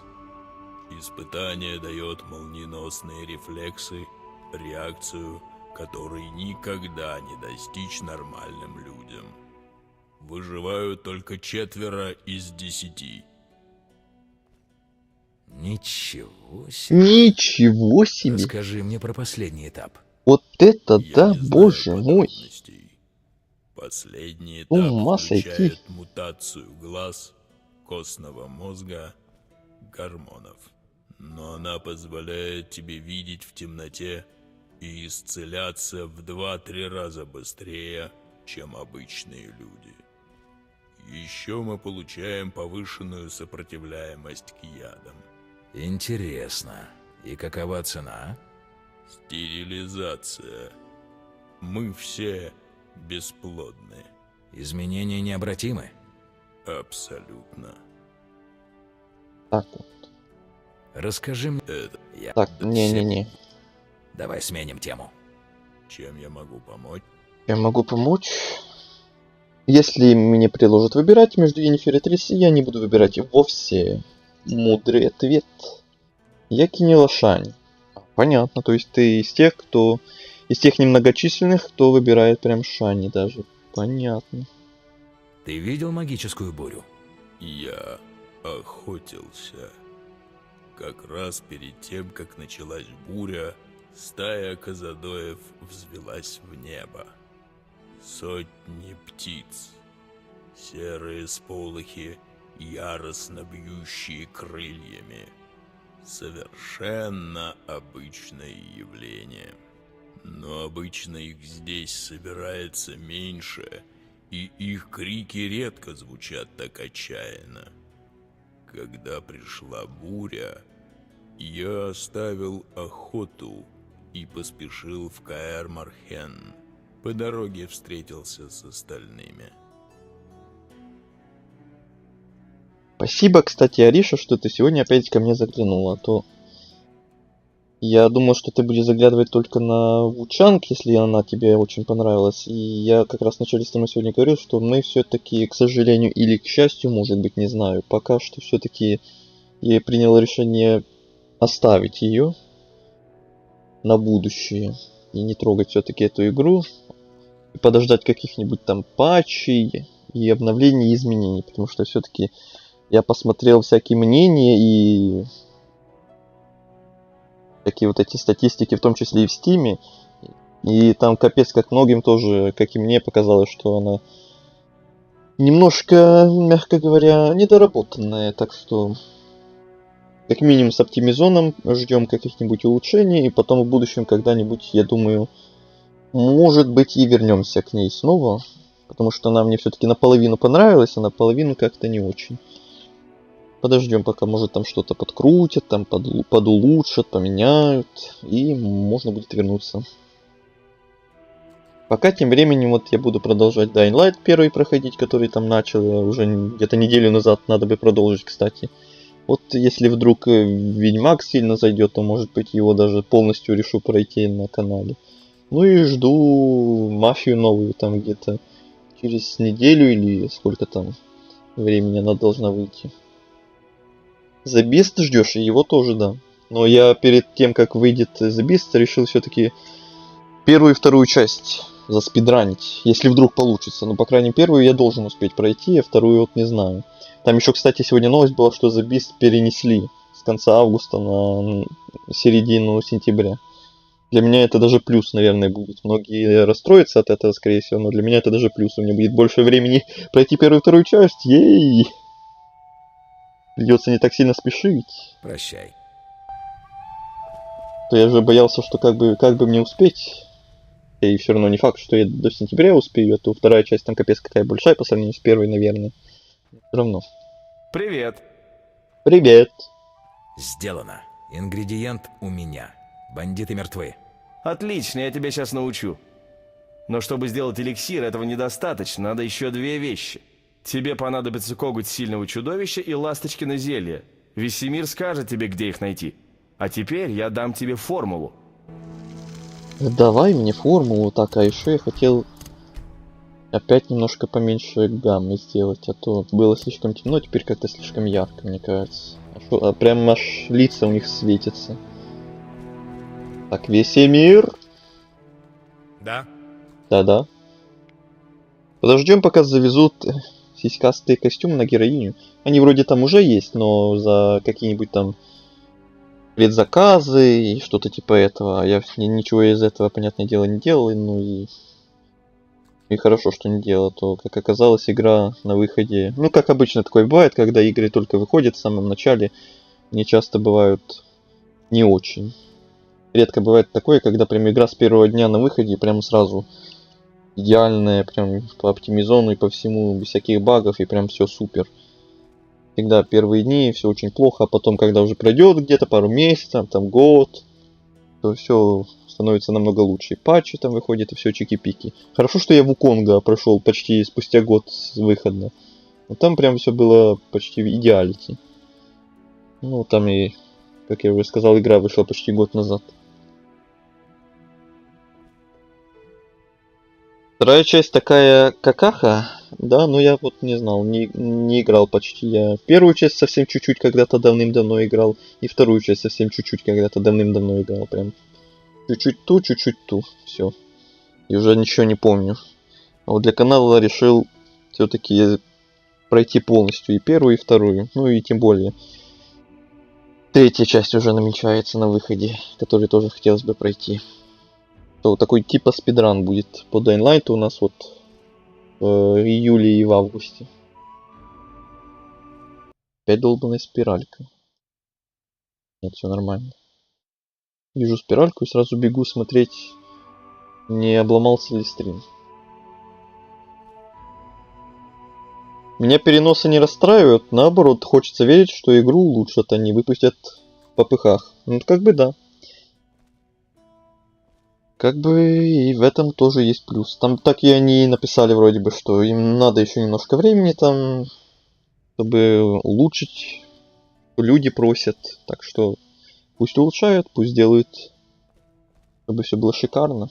Чем потом как вот с Лучангом, что потом уже придется ждать патчи, чтобы там все меняли, что опять все доделывали. Лучше прям на выходе, чтобы все было как можно лучше. Ламберт дал мне формулу. У тебя должна быть белая чайка и кальций экуум. Что дальше? Тебе понадобится ласточкино зелье. Можешь взять его у меня. Плюс коготь монстра, например, химеры. Чтобы освежевать тушу, возьми острый нож У и тебя разрежь полголовы кожу вылезло вдоль за экран. туловища. Потом останки химеры на верхнем дворе. Когда снимешь шкуру, отдохни у огня и сделай эликсир. Белая чайка чистотой 96%. Что там? Это понятно. На внутренний двор. Ну, пошли.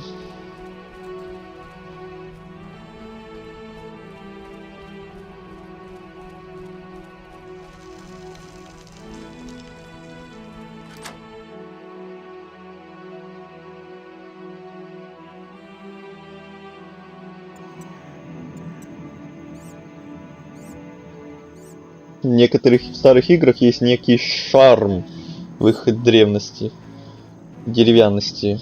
Согласен. Как бы и графоний уже старый, и боевка для многих такая себе, и геймплейно устаревшая, но все-таки музыка божественная, атмосфера, сюжет, шарм, как ты говоришь. Вот для многих какие-нибудь там герои Меча и Магии. Капец, какая любимая игра, хоть и капец тоже какая старая. Готика там, Ведьмак. Что там еще такое сразу на ум вспоминается. Тоже очень старая, но очень любимая многими.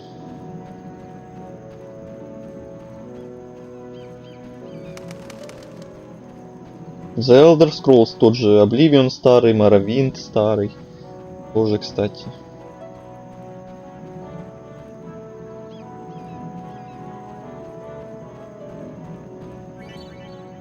Освежевание монстров.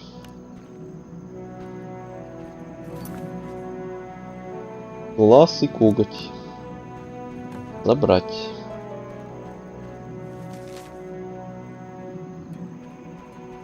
Все, возвращаемся. Топ, бочка. Моё.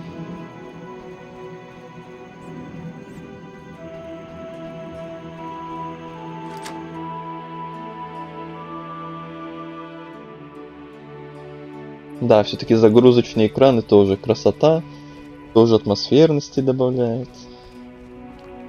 У меня еще теплые воспоминания даже с первыми GTA-шками, где вид сверху был. Да, я прям вообще ни разу не слышал ни от кого, кто прям любит, Да. кто или кто даже в принципе играл первую и вторую часть GTA. Многие, кто там и вспоминают GTA, то вспоминают обычно какой-нибудь там Сан Андреас, Vice City или третью часть. Первая GTA, которую я сам лично поиграл, это как раз и была третья часть. А прям первая и вторая, которые еще с видом сверху, я прям никогда не слышал даже, чтобы о них вспоминали. И не играл, понятное дело, никогда в нее. А где Ламберт и Эскель? Наверху. Какой Эскель? Ламберт в библиотеке, а Эскель несет Трис в ее комнату. А что, если я перепутаю ингредиенты? Придется искать новые. О, нет. По поводу когтя и ласточкиного зелья обращайся ко мне. Алкоголь есть у Эскеля. Кальций я видел где-то на 2-м этаже. Сделай все правильно, не напортачь. Это не трудно. У меня есть все ингредиенты. Отлично. Теперь отдохни и приготовь эликсир по формуле. Отдыхаем. Панель алхимии. Так, как у нас там? Я уже все забыл. Лекарство для Трис. Что у нас тут? Купорос и ребис. И все. Прекрасно. Это элементарно, Ватсон. Эликсиры. Оно само тут ставится. Ладно. Я уже тут думал, самому надо ставить ласточки на зелье. Кальций эку. Мешать. Бульк. Прокачивается. Нет очков опыта. Ладно.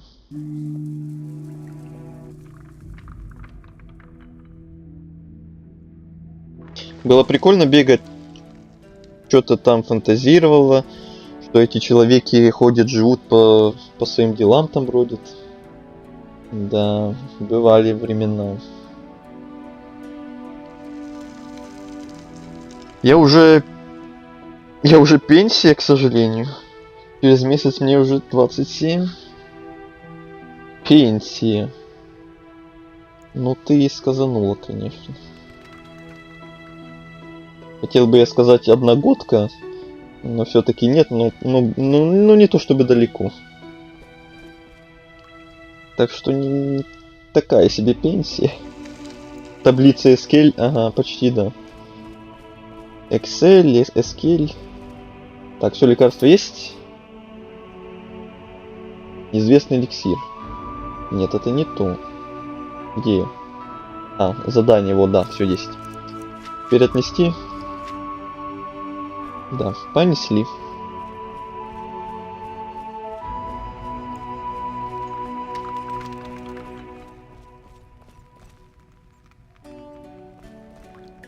Я же открыл.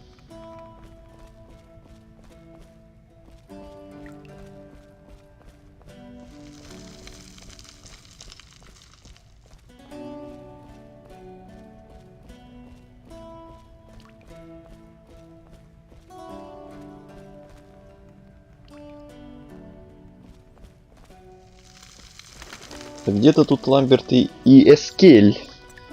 Ламберт и Эскель где-то тут. Может, они мне еще что-то скажут? Привет. Привет. Что скажешь по поводу нападавших? Любители. Если бы не маг и эта химера, мы могли бы побить их с закрытыми глазами. Но у них были и маг, и химера. Они ограбили нас и убили Лео. Ты прав, Волк. Это серьезное дело. Мы найдем их, черт побери. Лео сказал, что он почти победил тебя. Мы фехтовали, когда началась эта адская буря. Мой медальон так сильно дернулся, что я чуть не упал. А сопляк это использовал. Эх, у него был потенциал. А потом появилась Меригольд. Она была не в себе. Тряслась, бредила и настаивала, чтобы мы догнали дикую охоту. Утверждала, что это очень важно. Весемир согласился, он всегда к ней неровно дышал. Остальное ты знаешь. Тебе не нравится Трис. На мой взгляд, она слишком важничает. Расскажи мне о стилях ведения боя. Ой, это надолго. Искусство ведения боя включает в себя 3 традиционных стиля боя на мечах. Плюс внимание, лекция. Шла лекция. Расскажи мне о традиционных стилях. Каэр Морхен – школа волка. Старый Весемир всегда следил за тем, чтобы нас тренировали скорее как воинов, а не как магов. Хотя знаки мы тоже учили. Но хватит об этом. Ведьмаки используют 3 боевых стиля. Аддан Айнии – огненный танцор, который для простоты называют быстрым стилем. Верлиданский, Наев де Фиаине, Глейдив – групповой. И это я не буду дьявол, повторять. Так горячо любимый ланскнехтами и другими силачами. Стиль силы. О котором мне рассказывать? Всех. Огненный танцор – это интересно. Этот стиль создал Интересно. легендарный эльфийский фехтовальщик и поэт Нисаил. Он основан на системе шагов и ударов. Создавая его, он наблюдал за дикими кошками, в особенности за оцелотами, которых эльфийские правители использовали как дворцовую стражу. Для этого стиля скорость и ловкость важнее, чем сила удара. Огненный танцор не дает противнику возможности нанести удар. Как писал Нисаил, идеальный фехтовальщик – это пламя, которое невозможно ударить, и которое жалит каждый раз, когда до него дотрагиваются. Этот стиль использует почти вся эльфийская аристократия. Верлиданский, Наев де Фиаине. Это ты уже говорил. Расскажи мне о стиле Верлидан. Если перевести дословно, этот стиль называется «Стиль 9 мечей солнца». Его создали фехтовальщики Вероледа для того, чтобы одновременно вести бой с несколькими противниками. Главное в этом стиле – сложная последовательность ударов. Мастера этого стиля могут сражаться одновременно с 9 противниками. Верлиданский, Наев... Да. Тимирианский дьявол? Что-то знакомое. Не могу сказать, что этот стиль включает в себя какую-то философию или поэтические сравнения. Его создали тамирианские ланскнехты, а это простые мужики. Он очень действенный в битве с противниками, навесившими на себя тяжелую броню. Верлиданский, Наев де... Верлиданский. Давай поговорим о чем-нибудь другом. Давай. Как скажешь. Я, кстати, и сагу прочла уже только после игр. А я вот нет, к сожалению. Это мой, конечно, минус. Мое упущение, которым я давным-давно уже грешу. Лор Сапковского не вдавалось, конечно, но написал хорошо. Хоть и не без нудятины. Да. Расскажи мне о стилях ведения боя. Искусство ведения боя включает в Я себя даже 3 не знаю, традиционных доберусь ли я стиля до боя этого на мечах, когда-нибудь плюс или их нет. разновидности для борьбы с чудовищами. Меня интересуют техники сражения с монстрами. Думаю, ты заметил, что мы носим 2 меча. У некоторых монстров иммунитет Ага. к стали. Обычный меч не причинит им вреда. К примеру, У оборотней, вампиров, джиннов и других магических тварей. Техника сражения с серебряным мечом произошла от традиционной техники фехтования. Однако есть несколько принципиальных различий. Никакой защиты и парирования, только шаги, уклонения, пируэты и прочая акробатика. Акробатика. надеюсь, память вскоре вернется ко мне, иначе у меня могут возникнуть проблемы. Все будет хорошо, Волк.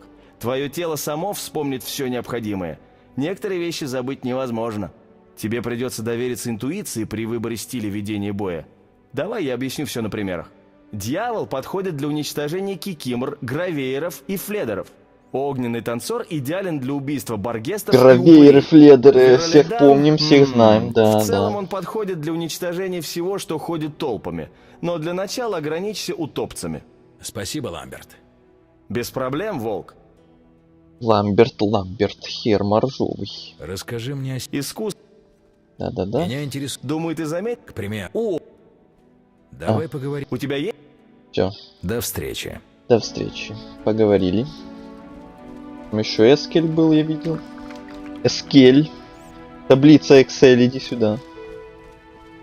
Доберешься? Хорошо. Нет, ладненько. Таков путь. Как сказала бы владычица озера, таково твое предназначение. Значит, таково было мое предназначение, чтобы я не добрался до вот этого всего. Чем я могу помочь?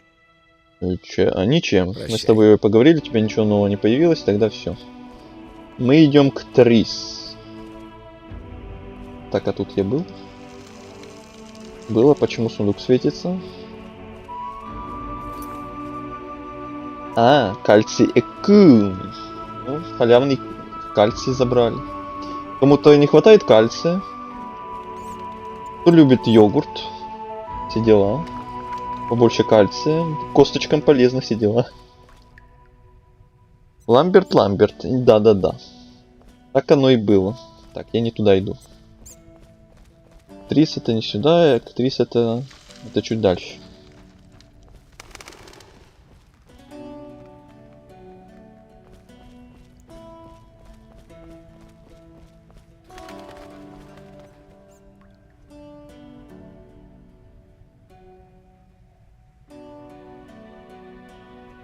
Привет, Трис, не желаешь попокемониться? Ну-ка, ну-ка. Ух, Уф. Что это было? Господи, вот тебе и ответ. Трис, желаешь попокемониться? Уф. Я думаю, этим все понятно. Все сразу стало понятно. Держи подарок. спасибо, Геральт. Надеюсь, это зелье поможет. Ужасно. Мне снилось, что Ламберт был со мной. Отвратительно. Ты мне тут не смей умирать, Мэригольд. И Ужасно. ты ведь заносчивая ведьма, которая знает все лучше всех. Я так рада тебя видеть. Кошмар, кошмар. Почему ты смеешься? Рад, что тебе лучше. Я знаю, что нам уже пора отправляться в путь. Ой, у меня сейчас есть будут, предчувствие, что мы картинки никогда те больше самые. сюда не вернемся. Ты не Ой-ой-ой. можешь ненадолго задержаться? Сейчас буду осуждать. Побудь здесь со мной. С удовольствием. Хочу остаться здесь еще немного. Когда я увидела тебя, все чувства, которые я пыталась изгнать, вернулись. И они сильнее, чем прежде. Трис, я не могу говорить о прошлом. Конечно. Мне не следует на тебя давить. Мне просто так... О, боги. Я веду себя как девчонка. Вернемся к настоящему. Весемир рассказал мне, что случилось. Я подвела вас всех. Прости. Ты не виновата. Ты нам помогла. Тут нечего прощать. Последнее время мне редко доводилось радоваться, а радость, которую я ощутил, узнав, что ты жива, трудно сравнить с какой-либо иной. О, Разве только с той, какую я испытываю сейчас, глядя на тебя. я так по тебе скучала. Давай посмотрим, выдержит ли нас лучшая кровать в Каэр-Морхене.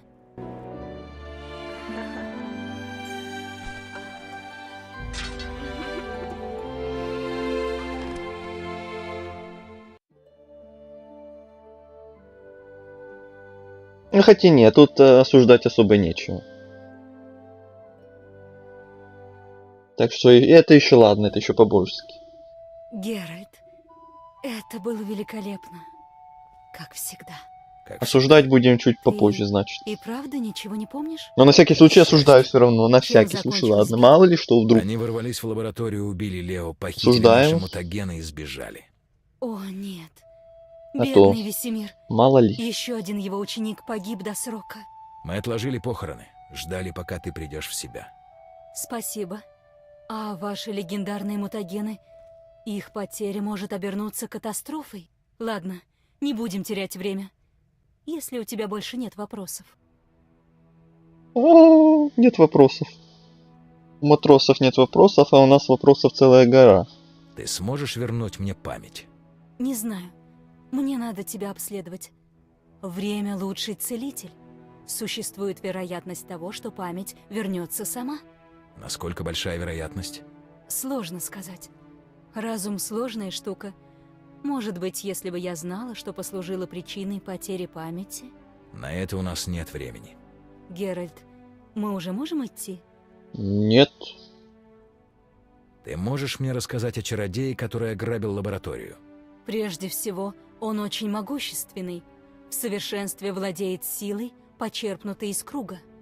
Может быть, растет второй Вильгефордс на нашу голову. Кто? Неважно. Кто? Кстати, спасибо за поддержку там, на дворе. Я бы хотела тебя научить кое-чему полезному. Куда пошла? Мы еще не договорили. Геральт, мы уже можем идти? Нет. Вообще я всех чпокнула, но Шанни и Ван Лав. И еще принцесса. Ну, наверное, мы тоже так и сделаем. Ты упомянула возможные Нас последствия ничто не кражи. остановит. Большинство чародеев и правителей готовы Почему душу бы и продать, нет? чтобы заполучить эти мутагены. Только По придется большей части они почаще жаждут осуждать, власти, наверное. богатства или всего сразу. Но для того, чтобы использовать это знание, нужен как минимум Но специально этого настоящий избегать, мастер чтобы магии. мне поменьше А их осуждать, я осталось прям немного. так А как заморачиваться я насчет тоже не богатых хочу. купцов, герцогов, Так королей? что уж ладно. Не знаю. Все возможно, конечно, но блуждая в догадках, мы только зря теряем время. У нас слишком мало информации. Ты права. Геральт, мы уже можем идти? Нет, еще последний вопрос.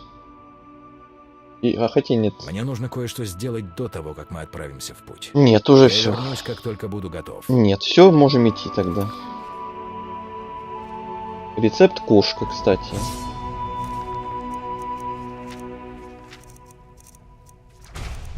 Новый уровень. Так, новых значков восклицания тут нет. Есть, надо протыкать, чтобы не бесили. Ладно, пошли. Геральт, Можем, да, можем. Мне кажется, Геральт неплохо бы...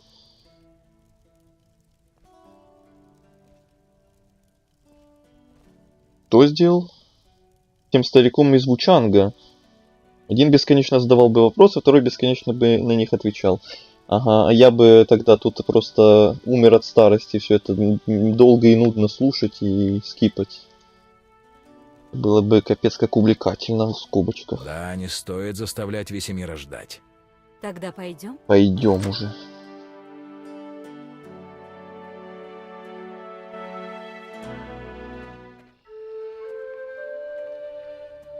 О, сейчас мы придем в ту локацию, в которой, наверное, будет моя одна из любимейших, если не любимейшая музыка.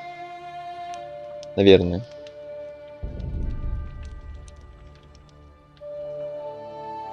Ладно, понял. Мы не знаем, откуда эти бандиты. Прям по буквам не обязательно. Вместе мы привлечем лишнее внимание. Разделимся, тогда быстрее их найдем. Я на запад. Там у меня знакомые, да и климат я тут люблю. А я на восток, в Каэдвен. Если никто не против. Ладно, а куда мне идти? На юг, в Тимирию. Король Фольтест... Какую тебе Тимирию? обязан. Ты когда-то расколдовал его дочь. Возможно, след бандитов ведет туда. А ты, Трис? Попробую использовать связи, чтобы найти бандитов. Если что, я свяжусь с Геральтом. Каэр Мархен, блин, Тимирия. Что это такое? Какая Тимирия? Какой Мархен? Какой Эскель? Я постараюсь Кошмар. быстрее собрать информацию и найду тебя в Визиме. Трис, Не надо, Геральт. Не люблю прощаний. Нет зрелища более жалкого, чем плачущая чародейка. Береги себя, Геральт. Я не переживу все это второй раз. Увидимся.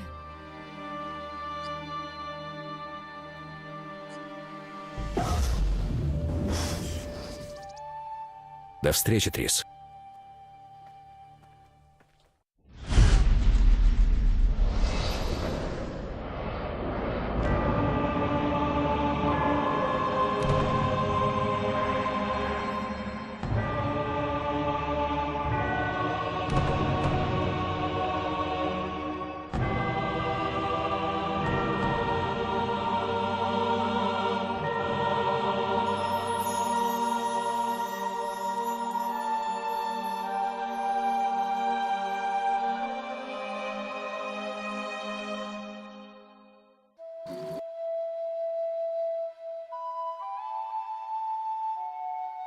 Окрестности Визимы. Глава 1. Я устал. Уже близко. Скоро придем.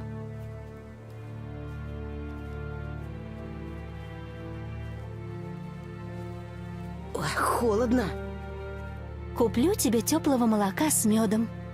Да, спасибо, Каролина. Что это псы делают? Псы?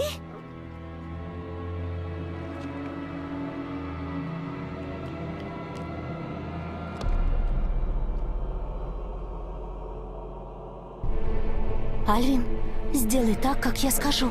Это очень важно. Со всех ног беги к таверне. Не смотри назад. Понял? Злые собаки. Беги!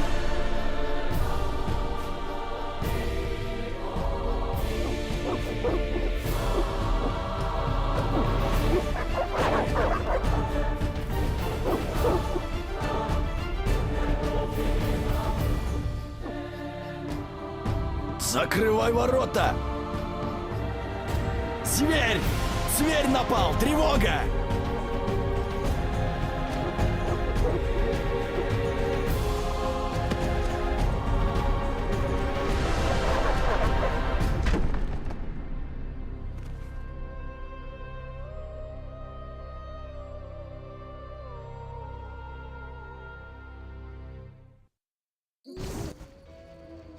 Геральт, тебя послала нам Милители. Там И на тут улице не женщина, пойми, собаки откуда сейчас взялась разорвут Шань. её, помоги ей.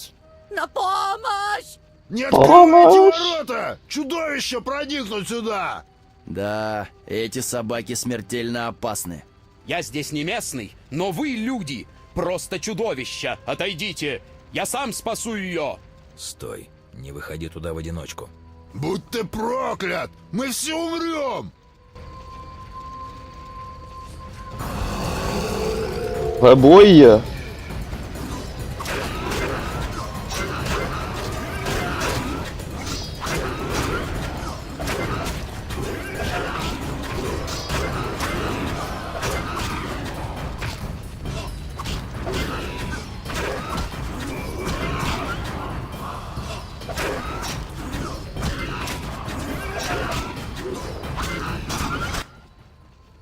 Что это было? Наверняка. Ты чё такая темная? Это зверь!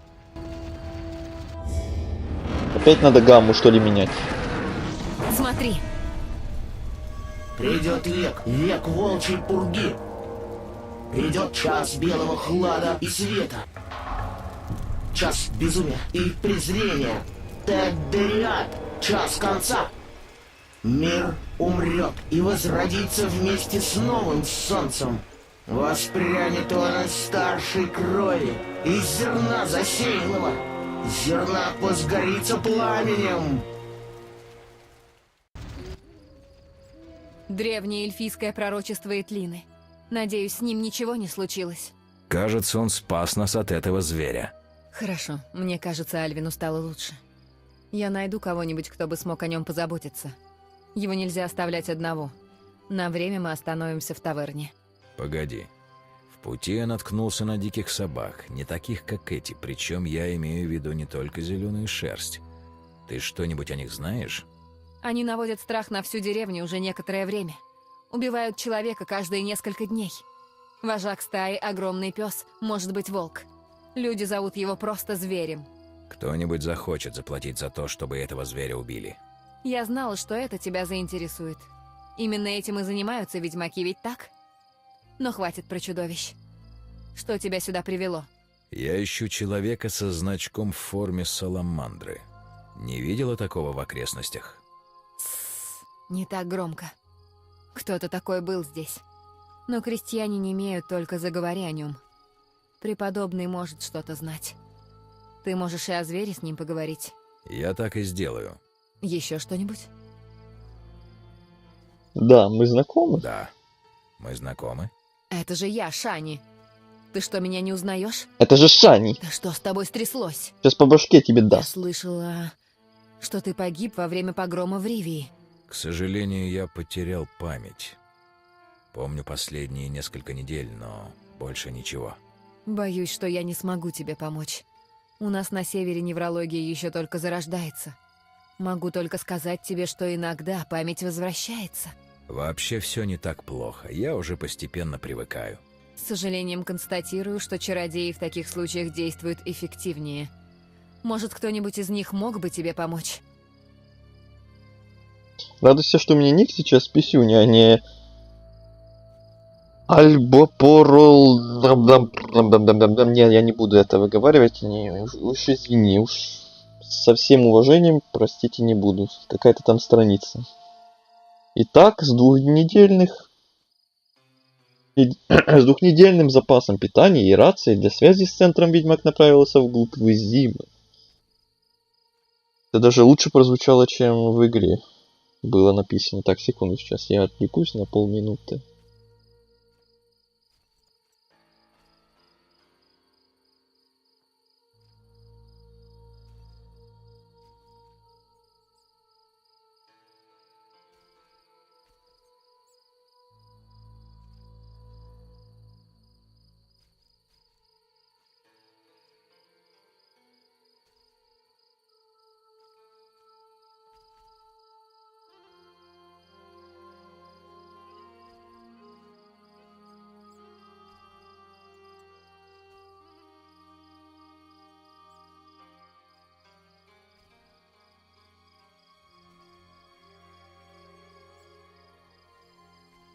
Всё. Я первый раз за долгое время попал на след саламандры. Это для меня очень важно. Ты о них что-нибудь знаешь? Это шайка бандитов. Местные запуганы до одури. Вчера они привезли мальчика. Эти мерзавцы секли его ламией. Ламией? Маенский кнут. Плетка с небольшими шипами и крючками. При каждом ударе срывает кожу и мясо. Ее запретили в большинстве цивилизованных стран. Мальчик бредил. Говорил что-то про выкуп, речь, видимо, шла о Дане. Он хотел увидеть преподобного. Увы, лихорадка забрала его, и он умер той же ночью. Спасибо, Шани. Кажется, я задержусь здесь на более долгий срок, чем планировал. Скажи, а почему это ты вдруг заинтересовался саламандрами? Они убили кое-кого, кто был мне дорог, и они кое-что у меня украли. Не хотела бы я быть на их месте. Что привело тебя в эту деревню? Я еду в Изиму, чтобы помочь бороться с Катрионой в лечебнице Лебеды. Когда ты уезжаешь? Как только закончу помогать жертвам этого нападения собак. Я не могу просто так их оставить. Это займет некоторое время, но половина просто умрет без моей помощи. Что будет с Альвином? Я не знаю. Пока что я о нем позабочусь. Может быть, кто-то из деревенских захочет его взять. Он умный мальчуган. Конечно, кто-то захочет его взять. Еще что-нибудь? Все. Больше ничего. Пока. Пока. Так, вот мы в новой главе. Ну, точнее, в первой. До этого был пролог все это время, типа. Сколько мы, кстати, этот пролог проходили? Почти 2 часа. Не считая там вступительные пару минут, которые я просто трындел. Ну, получается, почти 2 часа, да. Да уж, пролог 2 часа. Да они с твоей помощью умрут. Таков путь. Таково предназначение. Костры. Получены новые таланты. Это твои проблемы, что у тебя в горле пересохло. Так, прокачка. Поражение удара, восстановление здоровья. Вот это уже можно взять, думаю. Это в прологе мне не надо было, сейчас уже, наверное, можно. Давайте это. Это тоже. Умение отбивать стрелы. Поражение удара. Давайте это и это. Отражение удара. Тоже отражение удара. Ну, восстановление здоровья. Окей. До утра. Оставаться на чеку. Оставаться, да. Доброе утро. Никто не знает, когда Вот и где оно. появится зверь в следующий раз. Вот эта музыка.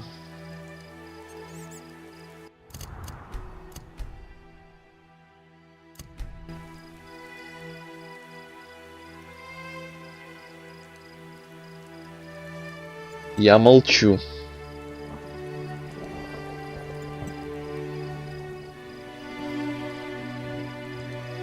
Тяжело на службе. Заткнись со своей службой. Не порт мне атмосферу.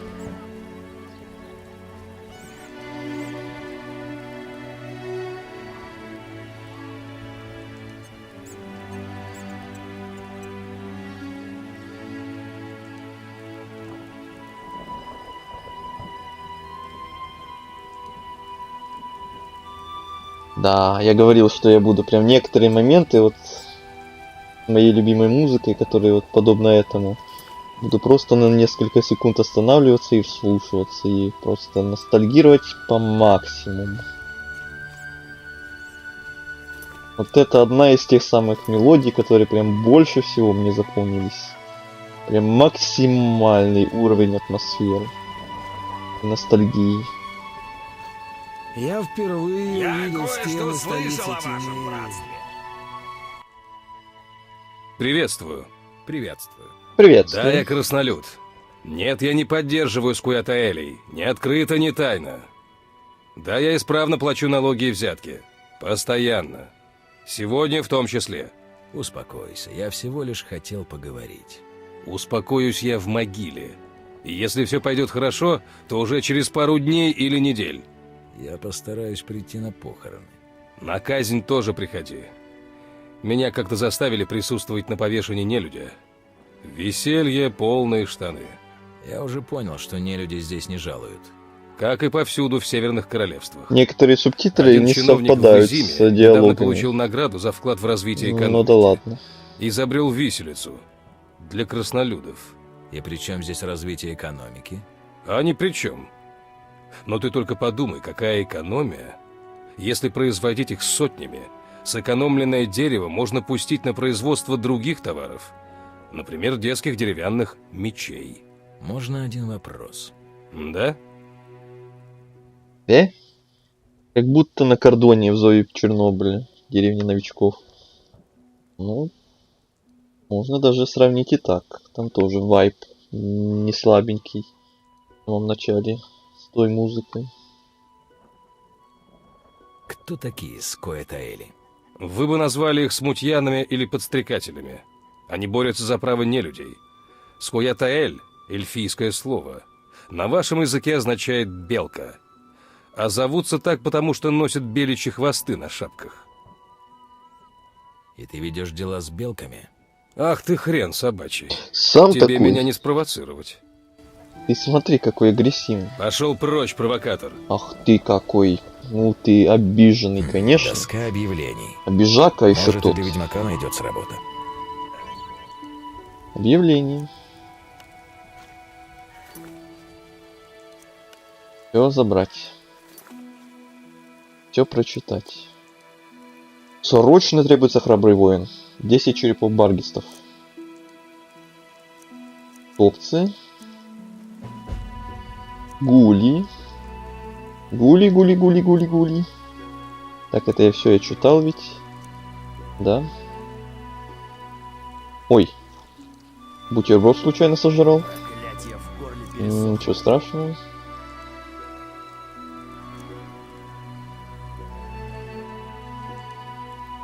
Все прочитал? Вроде да.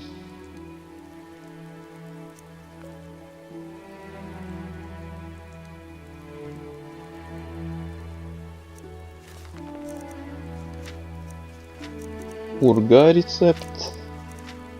Глоссарий. Так, это все уберите. Монстры, места. Персонажи. И куча заданий, конечно же.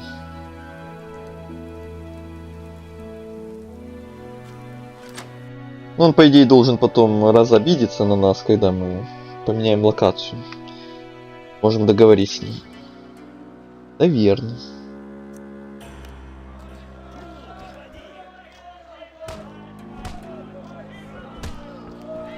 Так, а тут можно ведь как-то... Во-первых, музыку я обратно чуть-чуть потише сделаю. Можно как-то не бегом бежать, а на ходьбу переключиться. Вроде можно было. Но это не точно.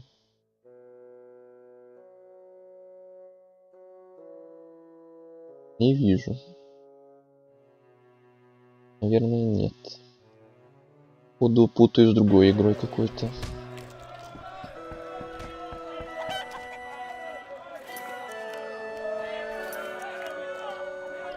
Кто это?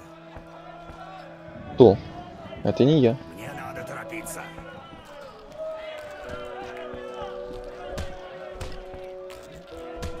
Так, с кем сначала поговорить? Будешь Сначала драться или полутаюсь, смотреть? чтобы мне тут не светились вот эти бочки всякие. Виноград. Так, Рита. Здравствуй, красавчик. Здравствуй. Ты выглядишь усталым. Постой-ка, это не ты спас того ребенка у ворот? Это была случайность. Случайность. От местных кметов даже случайно добра не жди. Чего тебе принести? Пиво. Пиво. Сейчас. А ты не из разговорчивых, да? Иногда. Иногда. Сейчас, дорогой, у меня есть более заманчивый вариант. Какой? Сейчас, дорогой, у меня Ну, в есть смысле более сейчас? заманчивый Не сейчас, а прямо сейчас. Блин, вот обязательно в обход бежать. Чего тебе здесь надо? Пиво. Таких, как ты, здесь не привечают. Я хотел пива. Пиво. Закончилось все. Ладно. Сейчас посмотрим, что у меня есть. Спасибо тебе, добрый человек. Допивай давай. Мы закрываемся. Трактирщик, еще раз такое сделаешь, и я разозлюсь. Мы же этого не хотим, правда? Нет. Вот и хорошо. Я разберусь со своими делами, и ты меня больше не увидишь. Чем могу помочь? Пиво. Мне просто пиво. В памяти у меня он бегал помедленнее. У меня тоже. На меня глядит игриво. Пиво. Пиво. Я ведьмак. Тьфу. Вечный огонь. У тебя есть для меня работа? У меня нет. Но ты поговори с преподобным. Перед твоим трактиром умерла женщина. Но неважно, я поговорю с преподобным. Чем могу помочь? Пиво. Почему здесь так мрачно? Разве я тебя знаю? Я не веду бесед с чужаками. Даже за 5 оренов не ведешь? За 5 аренов я с самим королем Фольтестом поболтаю. Понял. А у меня есть? Вроде должны быть. Чума была ужасная. Косила людей направо и налево, а те умирали. Долго и мучительно. Плач и стон стоял непрерывно 3 луны подряд. Если бы не преподобный, мы бы все умерли.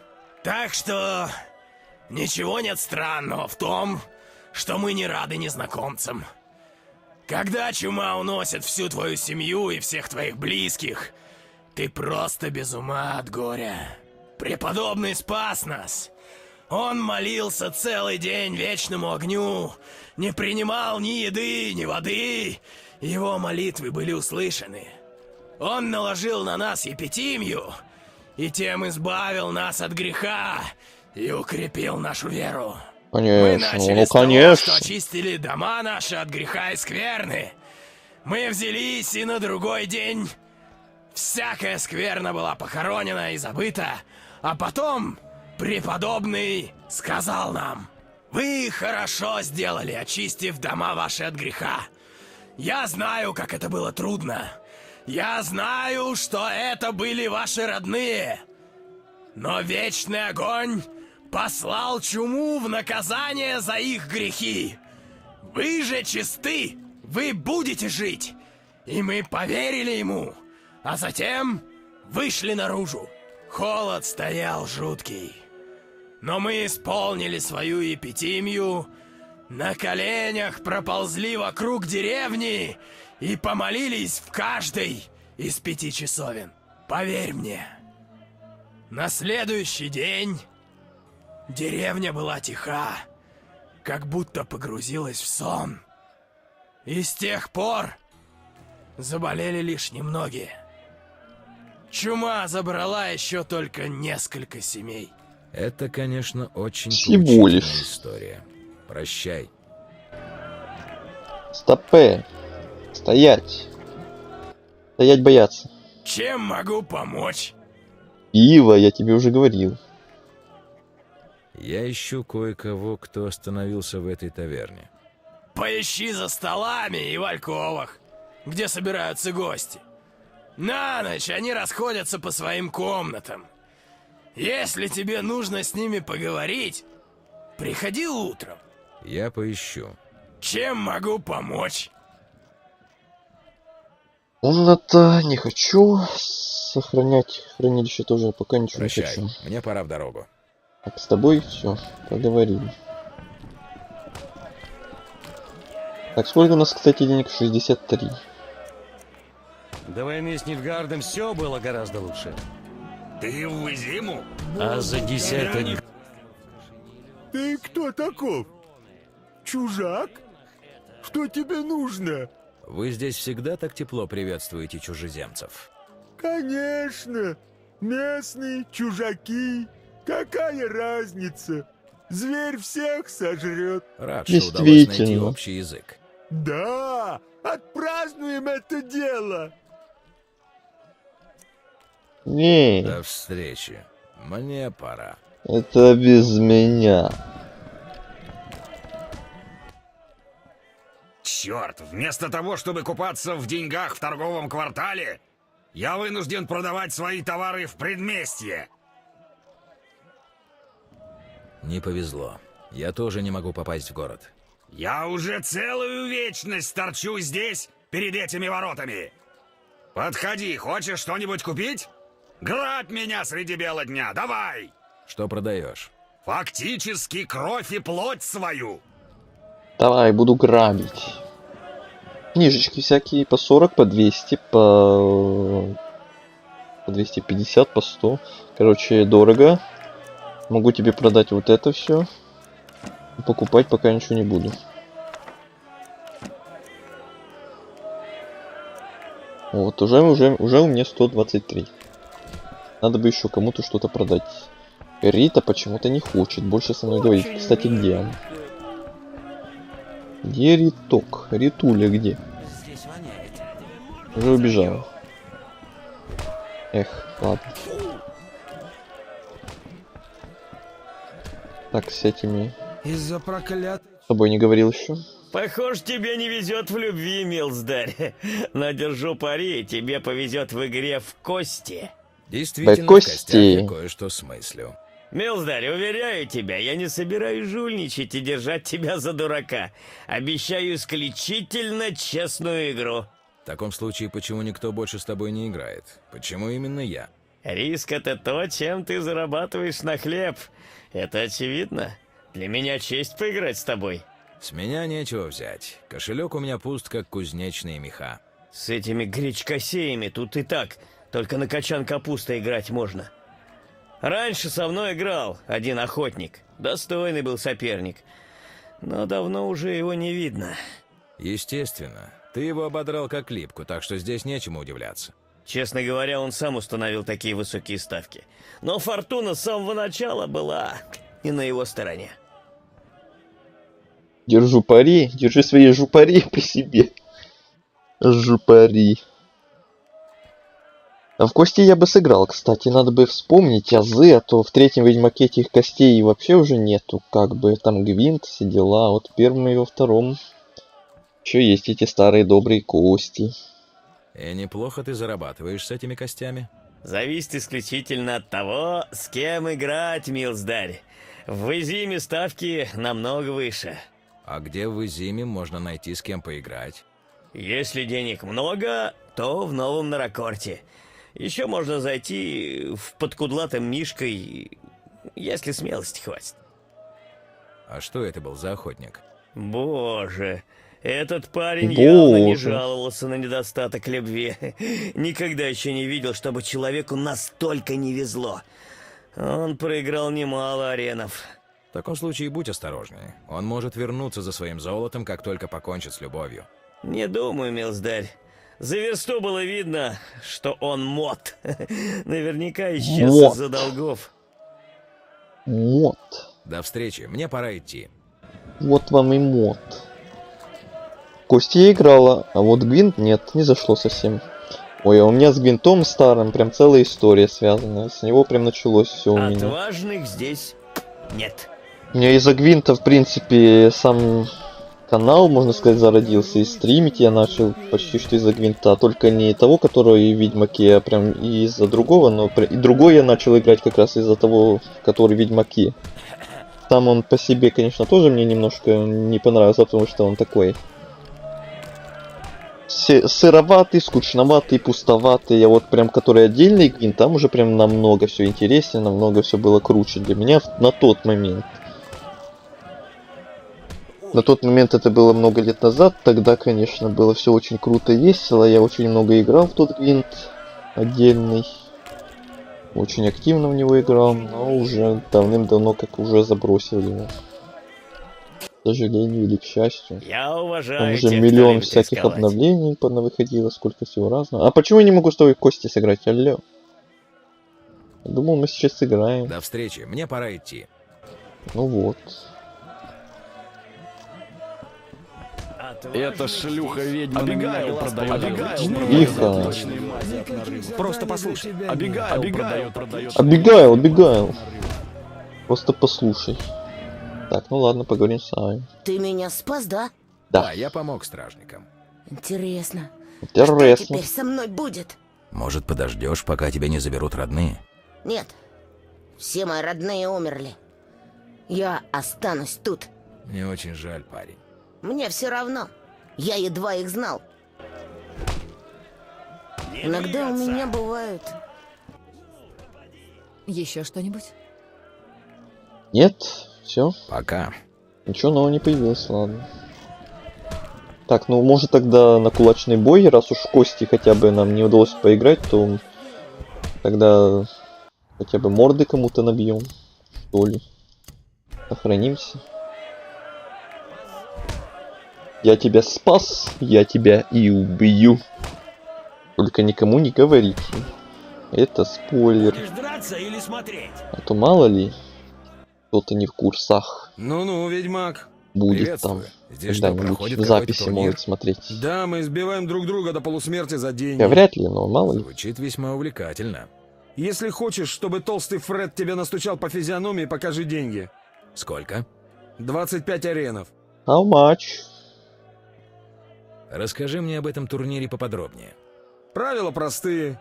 Все дерутся друг с другом и бьют друг друга по морде. Кто выстоял, тот и выиграл. Просто и ясно. Просто 25 аренов. 25 уренов. Я буду участвовать. А ты скажи закрыть ушки. Ну ладно. Так, давайте. По мордам бить будем. Как это делать, я тоже, кстати, уже подзабыл. Такие вот эти вот Пришла твоя смерть. комбинации, бла-бла-бла.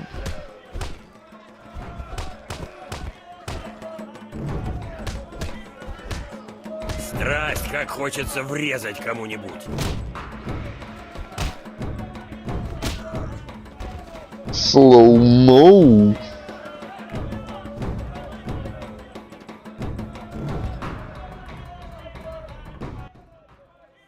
Ладно, ты выиграл.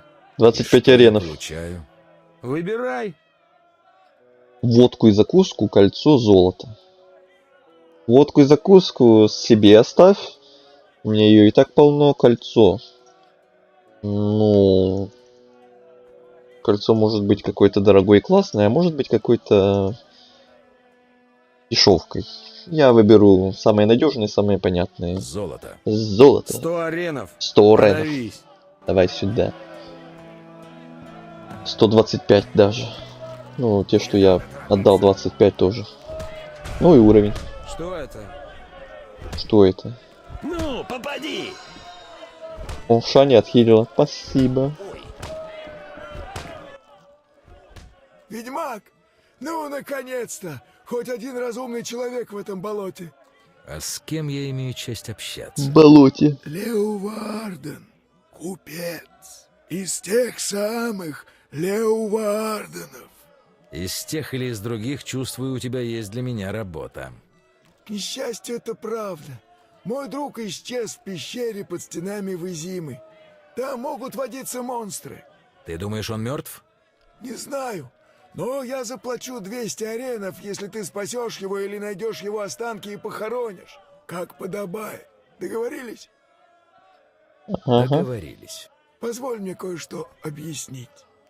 Мой друг хотел попасть в Изиму, несмотря на карантин. Тогда почему он отправился в пещеру? Мы слышали, что так в Изиму провозили контрабанду. Наверное, это всего лишь слухи.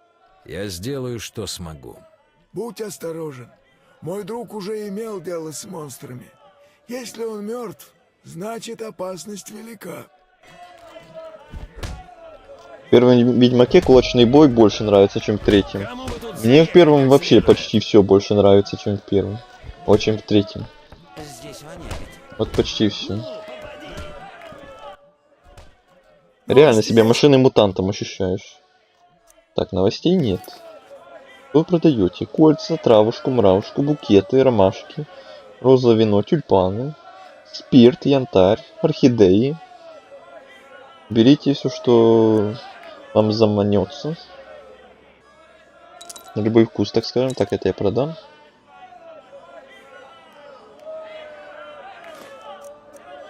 Это тоже. На 10 хватит.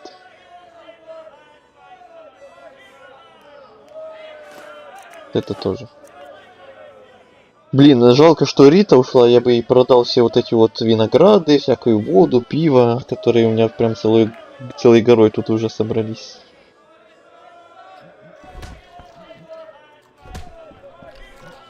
Блин, я бы в кости сыграл, если честно, ну ладно. Больше ни с кем поговорить нельзя. Ну хотя бы морды набили. Ой, опять эта музыка.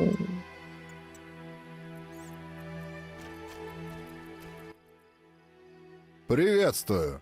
Приветствую. Я прям Что за приветствую. жалкое место? Я застрял здесь вместе с товаром, а в городе меня ждут жена и дети.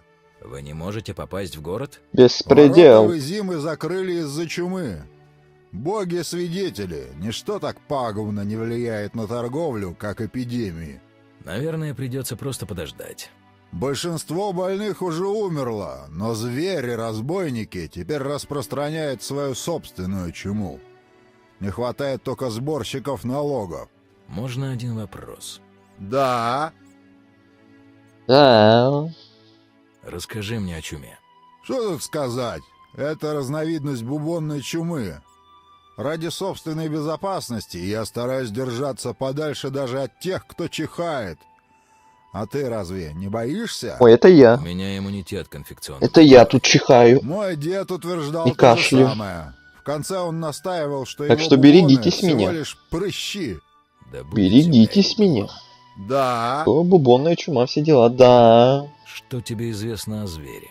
Местные пытаются держать это в тайне, но мне удалось подслушать, что зверь — это нечто вроде призрака. Он появляется из ниоткуда и жестоко убивает тех, у кого совесть нечиста. Интересно. Придворные нашего короля стали бы настоящим деликатесом для зверя. А другие призраки, видимо, служат ему в виде неутомимых гончих. Вот и все, что мне известно. Надо будет расспросить местных. Да. Балда. А разбойники в предместье есть? Еще бы. Сами себя они называют милицией, а деньги, которые они вымогают, взятками. Еще говорят, в предместье появилась какая-то секта из Вызимы. Но это все, что я знаю. Ты говоришь о людях, которые носят символ саламандры? Я никогда с ними не встречался. Поговори с преподобным. Если это секта, священник точно должен об этом знать. Я так и сделаю. Да. Я в третьем Ведьмаке на 17 уровне проходила жабу принца и следом сразу к гробовщику с лопатой пошла. Было потно, фига себе ты жесткая. Сразу в DLC пошла. 17 уровнем, да еще и боссы сразу. Не слабенькие. О, можно ему продать весь этот хлам.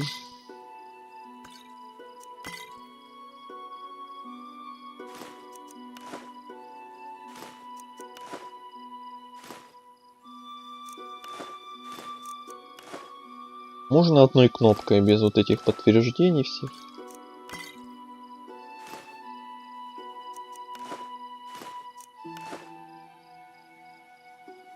А, Ctrl плюс LKM.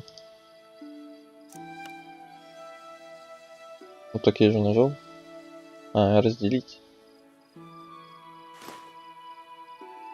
Жалко, значит будем подтверждать. 100 раз все. Остались только всякие пивасики, вино, вода. Так, этот продает травы, книжки, цветочки. У меня уже 300 оренов. Так, еще раз пытаемся поговорить с этим. Да? Только уже не обижаем. Кто такие Вы бы на... Так, это уже слышали. А тут в округе белки водятся? Ты пытаешься подловить меня? Или ты просто такой любопытный? Чё-то не пойму. Я вообще божий В одуванчик. любом случае от меня ты ответа не дождешься. В таком случае сменим тему. Да? Да-да. Почему местные преследуют нелюдей? А почему хрен суют в дырку? Потому что это естественно. Люди всегда Это недолюбливали естественно. краснолюдов и эльфов. Ой, И боже не мое мой. дело, почему именно. Не понимаю. В таком случае думай над этим в одиночестве. Или обсуди этот вопрос с этим ублюдком Броггом. А я о таких вещах с чужаками не разговариваю. Это понятно. Да? Божественный диалог. Я хочу поговорить об оружии. Я не специалист по оружию, хотя умею ковать мечи. Принеси мне руду 3 типов, и я скую тебе отличный стальной меч. Я поищу руду. И еще кое-что. За 35 аренов ты получишь вот эту отличную оружейную смазку. Она мало где продается. Вернее сказать, она мало где продается законно. Но мне очень нужны деньги.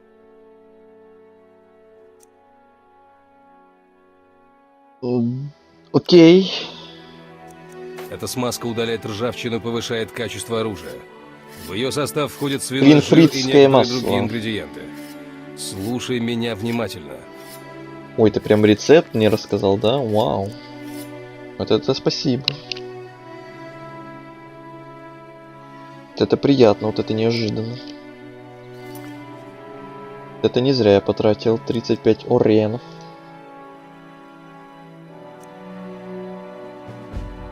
Мне надо работать. А блин, я там еще не все с тобой обсудил вроде бы. Так, тут больше никого нет. Значит, можем идти. Можем идти в открытый мир. Грубо говоря. Легко в бою. Или как там было?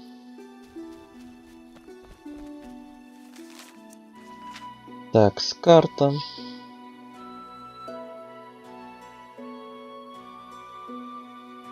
Мы идем к преподобному. Травы собирать мы пока что не умеем. Надо будет навыки, кстати, изучить. А где там травы? Мы начинаем изучать где-то тут вроде. Во, позволяет узнавать и собирать травы. Во, надо поскорее вот это изучить. Срочно. Срочно надо это изучить. Чтобы поскорее собирать травы. Ты тоже мой дядя и хочешь угостить меня леденцом. Прикончи больного, играйте без меня. Тяжело в учении, еще тяжелее в бою. А, да. Можно и так тоже. Красная шаль. Вы меня не видели. И вообще этот дом заброшен. И вообще это ничье.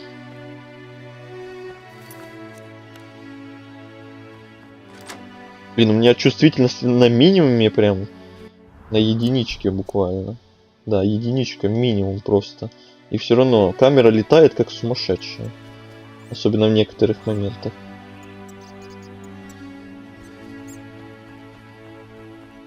С тобой можно поговорить? Чёртовы Нет. белки! Чёртовы белки.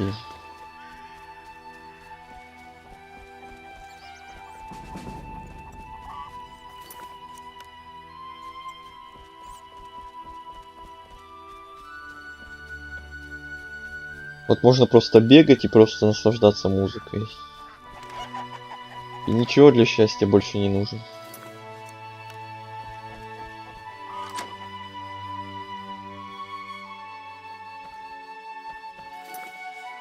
Опа, колечко. Серебряное с янтарем. Между прочим.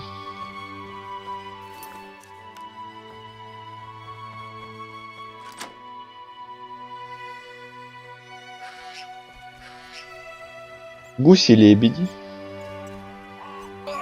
Мой живот! Как же больно! Проклятая ведьма! Мой живот! Ладно. Потянулась, косточки захрустели.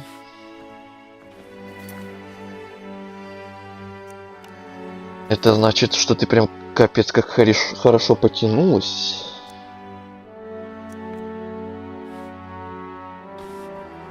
Уборка человека. Интересно, для чего она?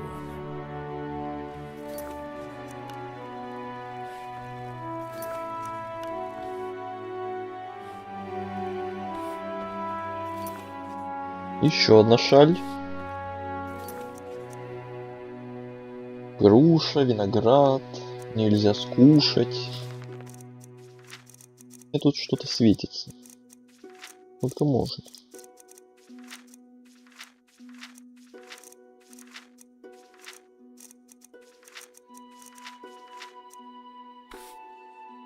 Помню, в 7 лет так потянулось, что попой в тарелку с гороховым супом села. Вот где не на славу потянулась. Помнится, у меня тоже что-то подобное было. Ведьмак? Добро пожаловать. Что с ним произошло? Он сам виноват? Многие приходят сюда в надежде, что я исполню их жалкие фантазии. Меня принимают за шлюху, а я ведьма. Я это запомню. Не бойся, ведьмак, я не настолько плохая. А тот негодяй скоро поправится. Чего ты хочешь?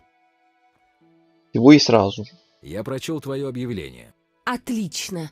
Ты достал черепа баргестов? Пока нет. Еще нет. В таком случае поторопись. Хотя я сколько-то там достал, когда мы у ворота с ними дрались. Где? Где они? Кстати, масло. А, во. 4 штучки. Еще 6 надо будет найти. Чего ты Можно я кое-что спрошу? Спрашивай. Может твоя магия победить псов-призраков? А меча что, недостаточно? Я слыхала, что у ведьмаков 2 меча: стальной для людей и серебряный для чудовищ. Оба для чудовищ. К сожалению, серебряного у меня нет. Я знаю одно зелье. Если покрыть им лезвие, будешь наносить ужасные раны даже призракам. Но зелье стоит 30 оренов. И смотри, как меня на деньги прогревают в самом начале. Там купи масло, тут купи зелье. Хорошо, что я там в таверне бока намял кое-кому и заработал 125 оренов. Так что можно и покупать масла и зелья и что угодно. Тебе нужны наизанская соль, генацева кислота, винный камень и свиной жир. Все это ты можешь купить у меня. Спасибо. Вместо наизанской соли можешь использовать Гениально. лепестки чимерицы. Еще что-то купи. Купи, еще купи, больше купи.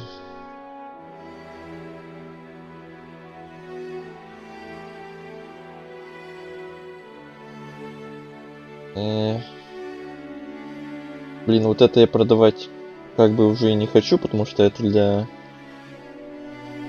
для алхимии вроде нужные штуки.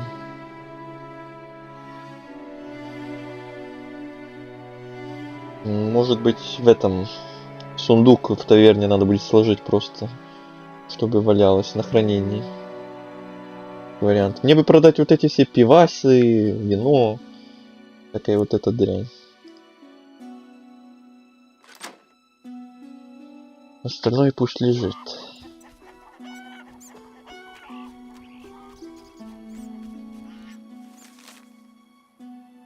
Так, мне по идее не сюда сначала, а туда. Давайте в другую сторону сначала побежим.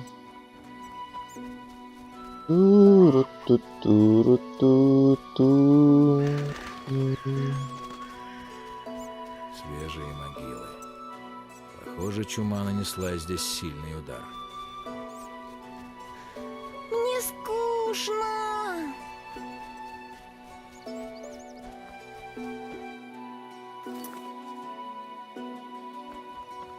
Это пока рано.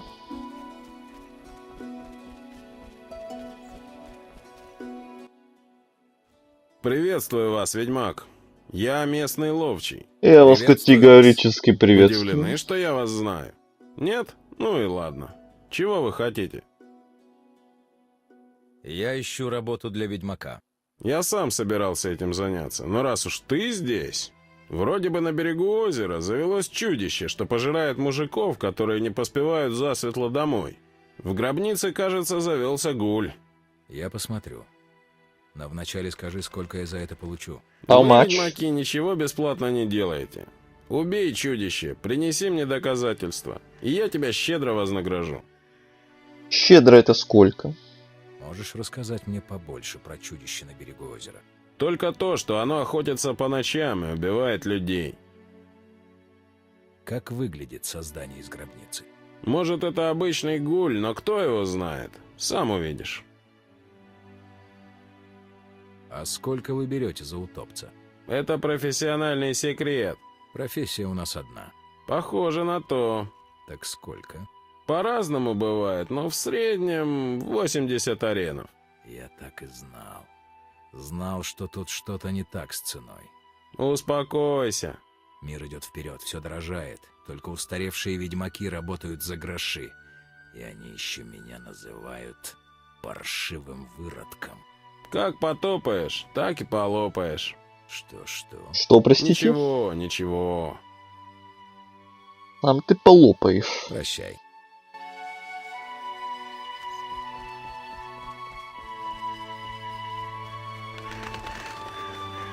А что у меня стоит в быстром доступе? Ласточка, прекрасно.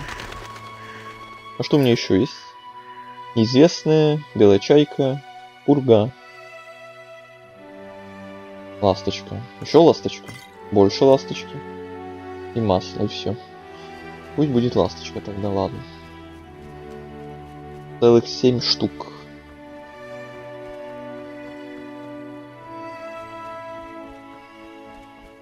Где моя кошка?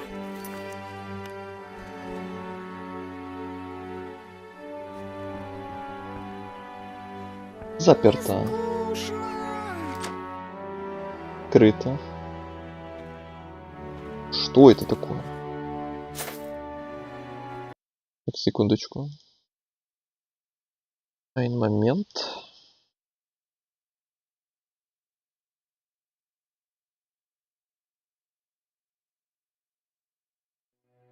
Продолжаем. Ой, еще кольцо. Еще одно. Янтарем. Сосет деньги, деньги. Бабосы. Бабосики. Томаты, беляк. Дорога к пещере. Не, пещеру нам пока не надо. Труп. А это что? Медальон ведьмака. Место силы. Что он там делает, я уже не помню. Ритуал магии. Какой ритуал магии? Что? А. Окей. Паф. Буду теперь знать. Тюльпаны. Кто-то шел на свидание, походу, но не дошел.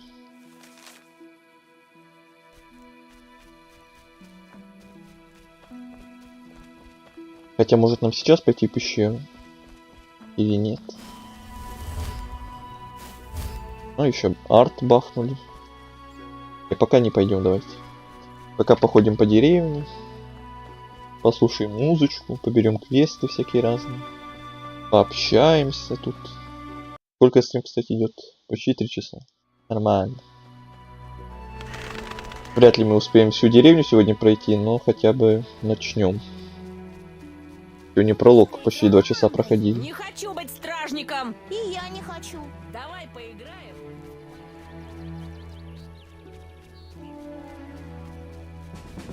Вот и деревня. Мы раньше встречались? Возможно. Я потерял память.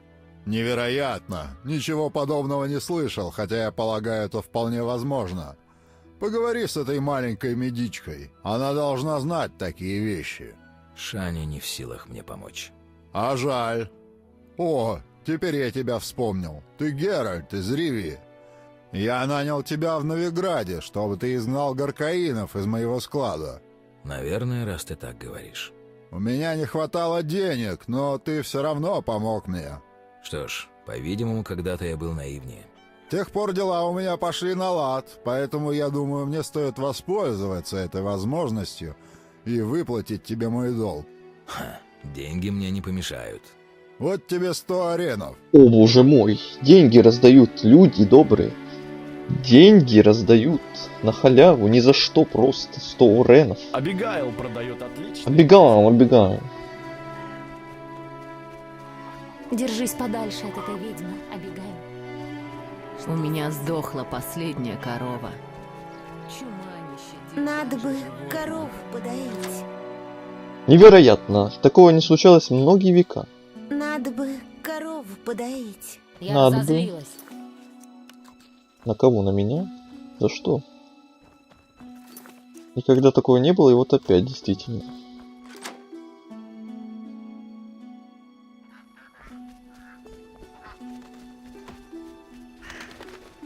У меня сдохла последняя корова. Говорят, покинутые дома. Ладно.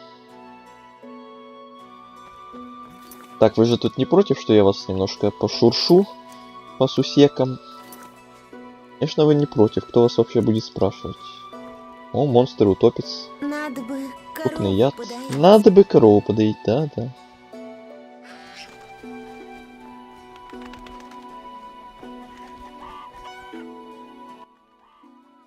Я с чужаками не разговариваю. Ну и не надо. Что это? Подарок? Тюльпаны? Кстати. Или еда?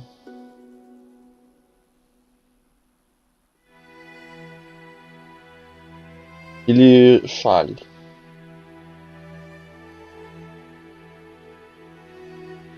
Давайте еду попробуем. Виноград, например. Другое дело. Вот. О чем тебе рассказать? Винограду дал, он сразу другое дело. Можешь что-нибудь рассказать? Давным-давно чума бушевала в предместье.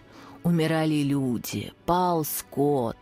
Ни одна семья не избегла касания смерти. Над теми, кто выжил, навис призрак голода.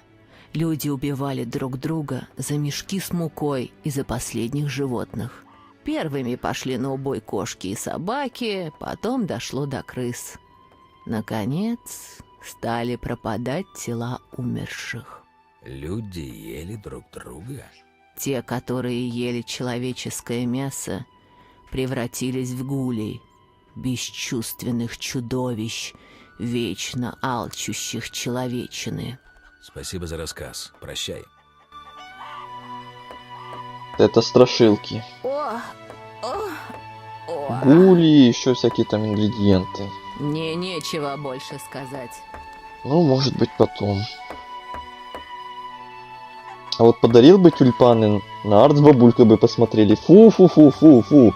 Фу-фу-фу, даже не хочу представлять. Кошмар, какой ужас. Боже упаси. Кошмар, кошмар. Оставь нас в покое. А что ж такое? Тебе тюльпаны подарить, что ли? Что ты о себе возомнил? И посмотрите, какая она. Тюльпаны ей. Вот был бы Артик как раз с бабулькой, но нет, не хочет она тюльпаны, нет. Ей давай еду. Я уж подумала, что ты... Значит, будем еду дарить, а не всякие там кольца, тюльпаны. Ведьмак, мой внук, умирает от чумы. Он ужасно страдает. Ты не проявишь милосердия, не поможешь ему. Что ты имеешь в виду? Говорят, ведьмакам известен рецепт белой чайки, эликсира, способного облегчить страдания. Я хочу, чтобы мой внук умер спокойно, не мучаясь. У меня вроде есть одна штучка. Да. А что мне за это будет? Артик с бабулькой? Благодарю Или тебя, ничего? ведьмак. Надеюсь, этот эликсир поможет моему внуку упокоиться с миром. До свидания. Погоди, преподобный отказался мне помочь. Я его кольцо украла. Может, Ай-яй-яй. тебе пригодится. Я никому не скажу. Кольца с печаткой. И... Ян. Ставим.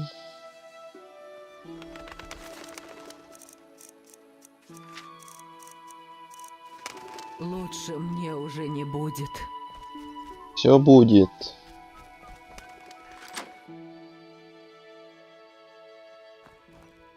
Так, я сюда заходил. Вот сюда не заходил. Я с чужаками не разговариваю. Ты подожди, сейчас я тебе подарочек сделаю. Нет, не тюльпаны. Виноградик тоже. Другое дело. Другое дело. О местных травах. Грибы-шибальцы, похожие на булыжники, растут в пещерах. Но поскольку там развелось много чудищ, я все больше использую ласточкино зелье. Ну, полезная информация.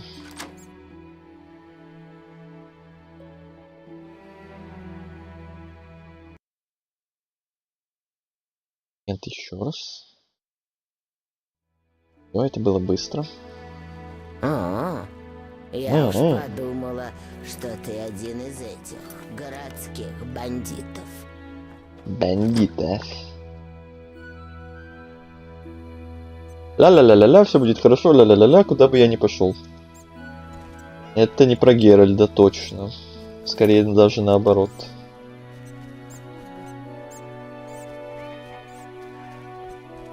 К сожалению.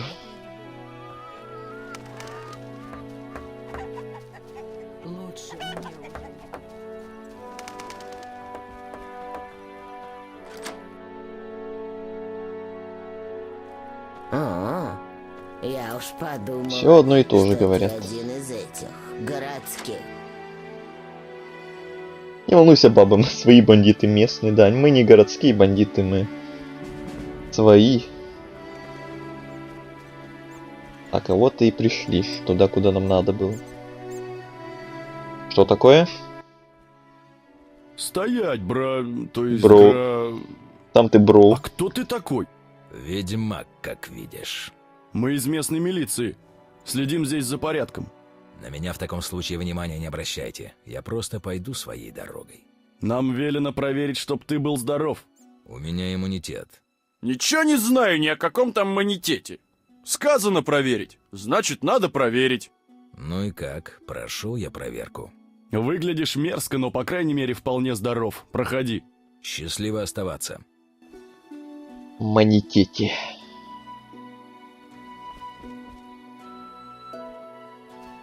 Мы из местной милиции. Надеюсь, никакие ужасные чудовища здесь не объявятся. Мама мне запрещает разговаривать с незнакомыми. Столько животных дохнет от этой чумы. Как же мне теперь прокормить детей? Хватит болтать, времени нет. Вообще ни на что не намекаю, да? Ни на что не намекаю. Вот тебе груша, нельзя скушать. Я ничего не знаю, кроме старых сказок. Давай сказки. Я с удовольствием их послушаю. Мои внуки больше всего любят истории о плавунах. Например, эту, о дочери мельника. Когда ее возлюбленный предпочел ей другую, она обвязала шею веревкой, другой конец привязала к жернову и бросилась в пучину вод. Когда тонет кто-то, охваченный великой страстью или огромным желанием, он в результате поднимается из глубин и становится утопцем. То же случилось и с дочерью мельника. Каждую ночь она возвращалась и преследовала живых. И так продолжалось до тех пор, пока рыцари пылающие розы не дали ей вечный покой. Орден Пылающей Розы уничтожает чудовищ? Да, рыцари Ордена защищают нас от всех этих жутких созданий и ничего не просят взамен. Да уж, нечестная конкуренция. Конкурент, ты Больше понимаешь. мне нечего рассказать. Спрашивай других. Я в такие игры не играю. И все.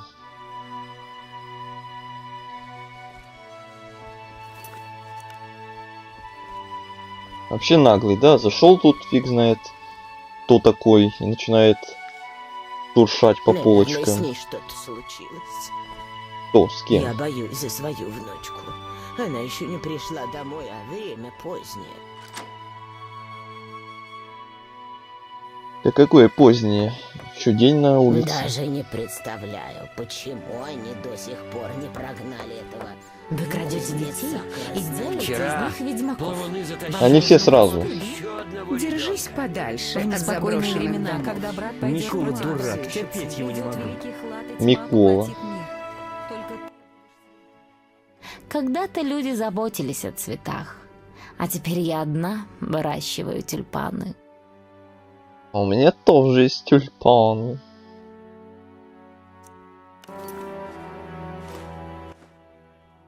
Красивые цветы. Ты заслужил несколько тюльпанов. Спасибо. В Подожди. смысле? Я же только Люди тебе и со дал знаком эти самые пылающей тюльпаны. ящерицы спрашивали о тебе. Тюльпаны за тюльпаны. Говорили, что будут тебя подстерегать. Ты имеешь в виду людей со значками в виде саламандры? Надеюсь, я с ними скоро встречусь. Вполне. Лучше на тюльпаны. Да, тюльпаны отдал, тюльпаны получил. Выгодный обмен. Да. Так, а вот и преподобный. Сгинь, да Сам сгинь. поглотит тебя вечный огонь, Сам сгинь. дьявольское отродье. Успокойся, священник. Я только хочу поговорить с тобой. Не о чем нам говорить. Есть о чем. Я ищу Саламандр. Я слышал, что они приходят сюда. Они перебьют нас из-за тебя. Сгинь! Я могу быть очень благодарным. Что у тебя на уме? Я слыхал, что вас беспокоит зверь. Какое тебе до этого дело? Я ведьмак. Я могу помочь вам. Недавно сюда уже приходил ведьмак. Звали его Беренгар.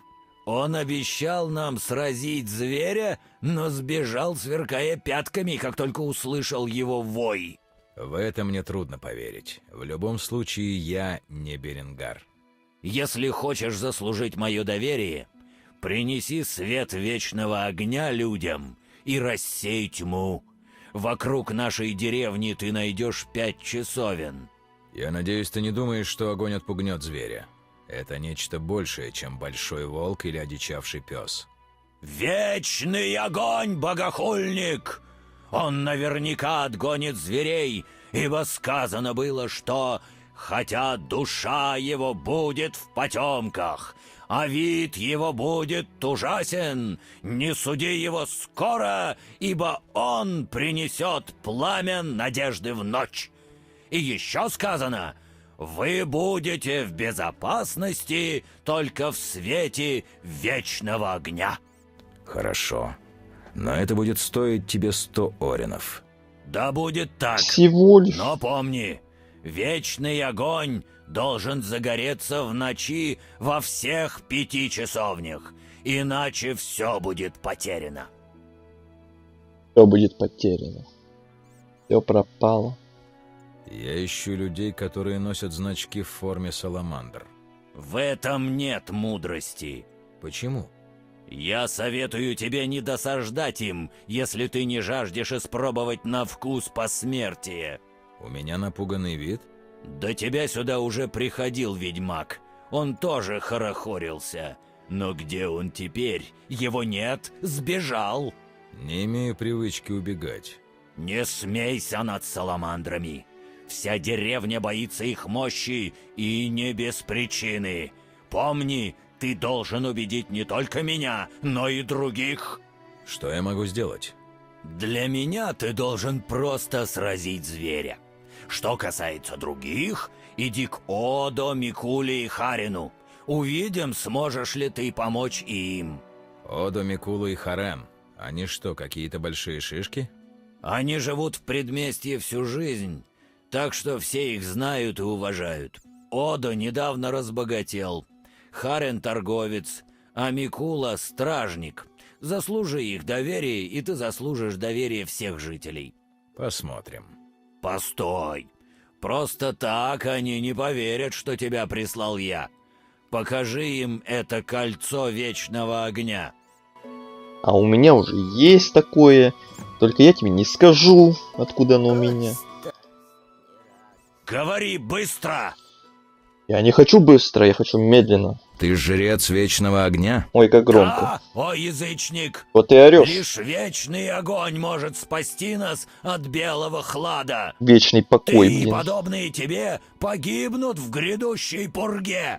Да что ты. Мы всем сможем помочь, все обретут покой, вечный покой. Так гласит пророчество Итлины, эльфийской ведьмы. Но вечный огонь сохранит нас. Даже так? Старый Даже мир так. погибнет, но лишь чтобы вновь возродиться из зерна, кое не прорастет, но возгорится пламенем. Кажется, ты сам себе противоречишь. Ты издеваешься надо мной, ведьмак? Тогда ответь мне, кто дал тебе право вмешиваться в дела людей? Тебе, мутанту, лишенному живого человеческого чувства? Отвечай, кто?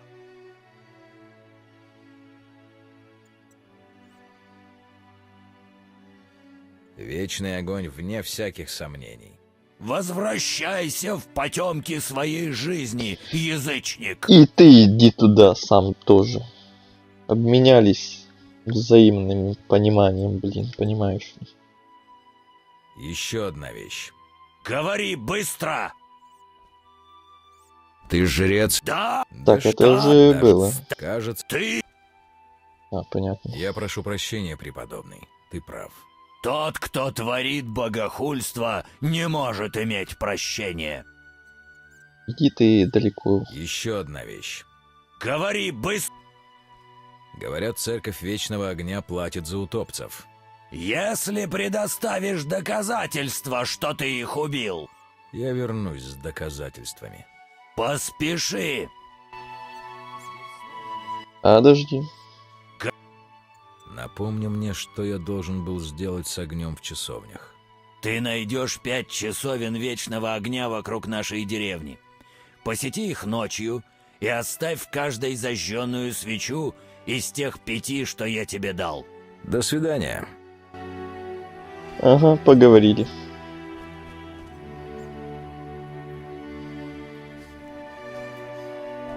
Заперто. Я должен это сделать. Не дай себя убить. Тут тоже? Тут даже прохода нет. Когда я вырасту, я стану девушкой Попроси преподобного Эх, эх, эх. за тебя. Если ты умеешь драться, Держись подальше от заброшенных домов. Какие все разговорчивые. Это уже было. На тебе булочку. Я... Я с удовольствием их послушаю. Это история о слугах зверя. Так, Гулях. новая история. Давным-давно жил на свете охотник, что выращивал кровожадных гончих. Но однажды его убили. Это жестокое убийство породило на свет проклятие, которое превратило собак в призраков, жаждущих мести. Таких призраков называют баргестами.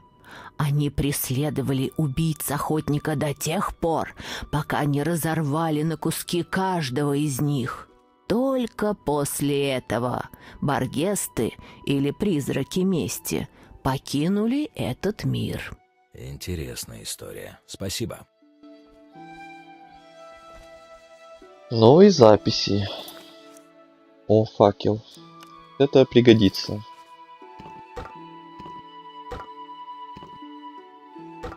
Это только тут будет? Ладно. Вот факел еще, я помню, иногда мне пригождался.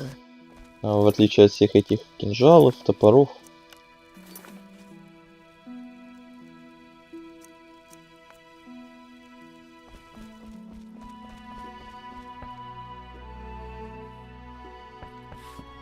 Те люди у храма говорили о тебе. Тоже они говорили. О, яблочный сок, ничего себе. Опа, фокус. Фокус-покус. Я в кроватке. Ух ты. Что, ты с телефона меня смотришь? Или ты все время меня смотрела с телефона? Я не спрашивал, кстати. О, деньги, деньги, деньги. Дом преподобного. Ну-ка, сейчас мы тут найдем на него компромат.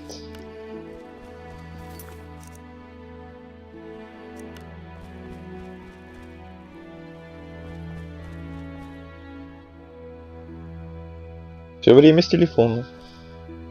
Понятненько. Ух, сколько тут всего. Ух, сколько пивасей, сколько винишка.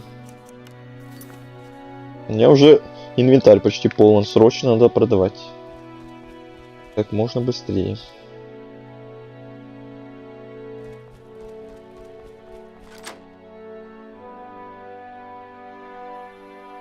Ну вот я смотрю только когда модерю.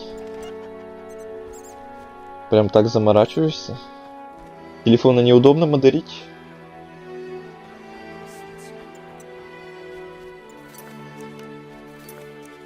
Они только о деньгах и думают. Одно место осталось свободно. Так, ну можно колечко сюда тыкнуть, и будет уже 2 места свободных. Я знал, брат.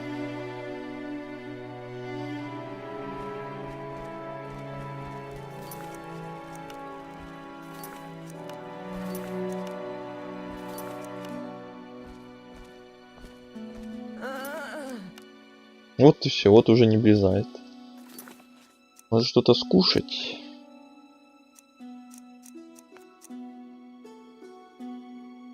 Может тебе что-то подарить? Столько животных, Да, давайте подарим, как раз место одно освободим. Вот булочка, например. Давай новую сказку.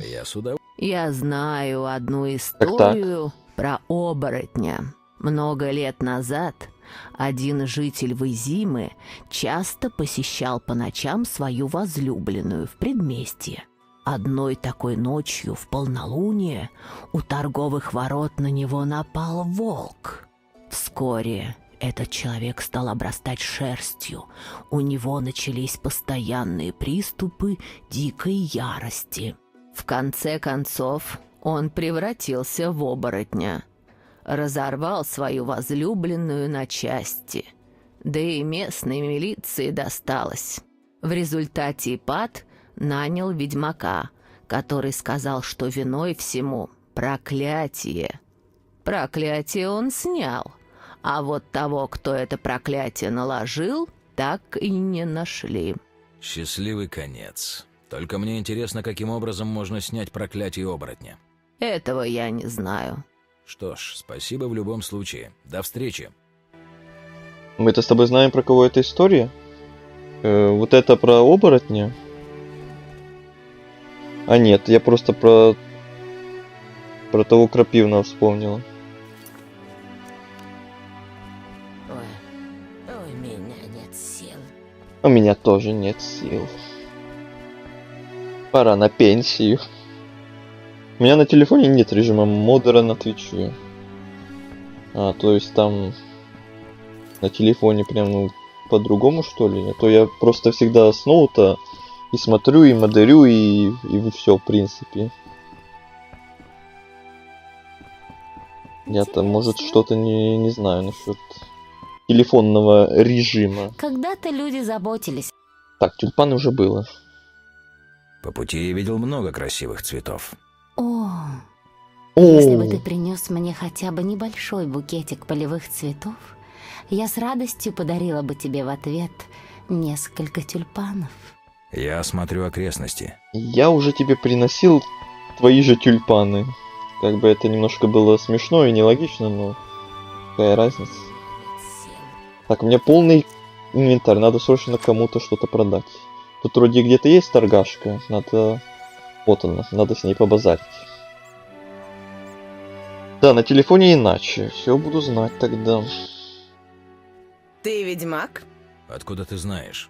Невежливо отвечать вопросом на вопрос. Был тут один типа тебя. Преподобный рассказал, кто это был. Но имя я так и не запомнила. Но знаю, что он хотел попасть в город. Его пустили в зиму? Не знаю. Он разговаривал с преподобным. Возможно, священник помог ему. Что-нибудь еще знаешь о ведьмаке? Помимо того, что рассказала, нет. В таком случае расскажи еще что-нибудь. Расскажи мне о другом ведьмаке. Мне мало что известно. В таком случае повтори то, что ты мне уже рассказывала. Побродил какое-то время здесь, потом поговорил с преподобным. Наверное, священник дал ему работу. Но очень скоро ведьмак ушел. У него был очень настороженный вид, словно он чего-то боялся. Спасибо. Это мясо как-то подозрительно выглядит. Откуда оно? Так ты нюхать будешь или покупать? Невежливо отвечать вопросом на вопрос. Вообще-то. Не твое дело, откуда я беру мясо. Не хочешь покупать? Дай пройти другим клиентам. Не твое дело, откуда я беру мясо. Мыкает мне тут. Но мне пофиг, мне главное продать весь хлам, а то у меня места уже нет совсем.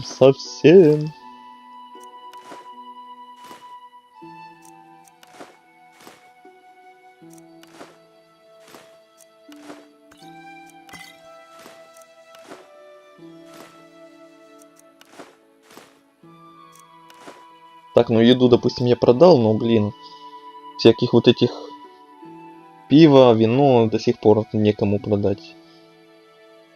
Надо было той официантке в таверне сначала продать, а потом говорить с ней, а то она, блин, убежала куда-то слишком быстро, зараза. До встречи. С тобой все. Что это? Что это?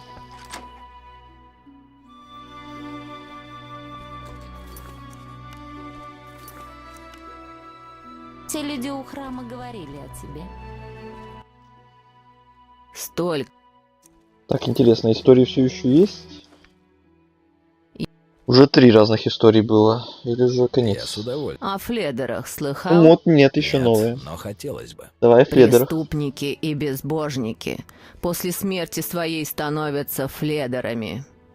Их еще вампирами называют. Выкапываются из своих могил, преследуют живых и пьют их кровь.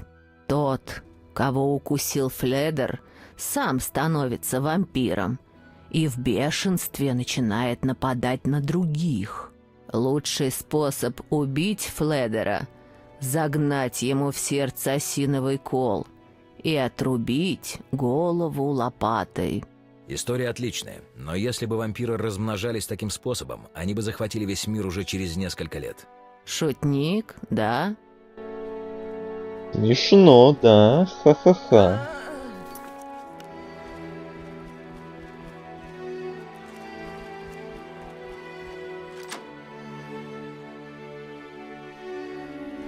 Тут вспоминаем ситуацию в Тусенте из 3-й части. Армагеддон вампирский.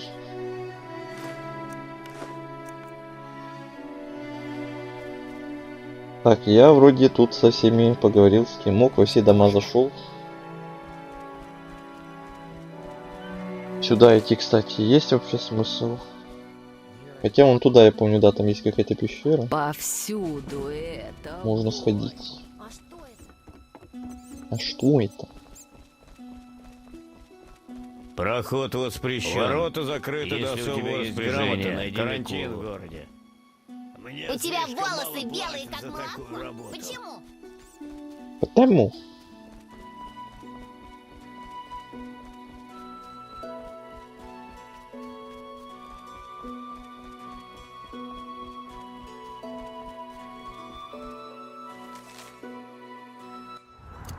Так, окей, давайте сохранимся и сюда сходим. Чтобы не пряталось там в пещере, настроено оно явно недружелюбно. Нужно быть готовым ко всему. Ну, ласточка, если что, наготове.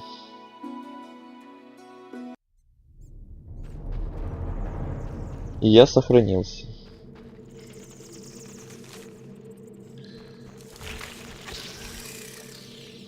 Понеслась.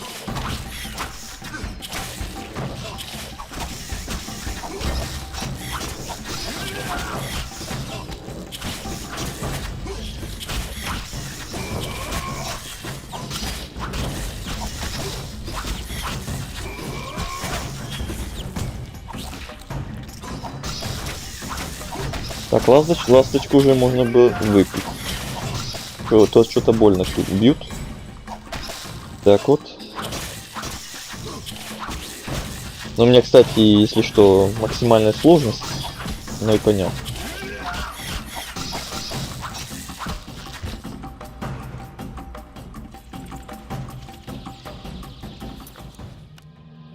Подождем, пока восстановимся. Сейчас опять 5 штук где-то вылезет и меня просто заплюют одновременно. Что это мы достали? Споры.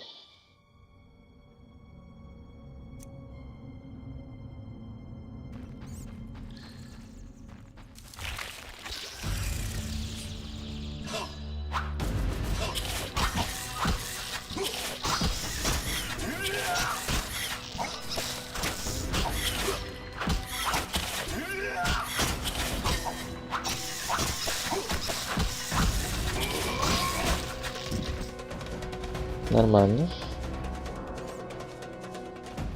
1-2 еще не страшно. Вот если их штук 3 вылезет как минимум, то они просто заплюют меня одновременно.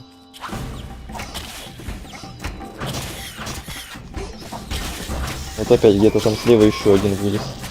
Пока я бью этого, тот мне просто плюет в спину.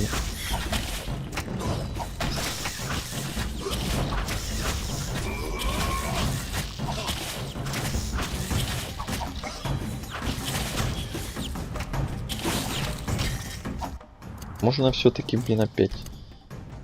Не, вот нет этого баланса. Вот либо слишком светло, либо слишком темно. В пещерах капец как темно, а на улице капец как светло становится.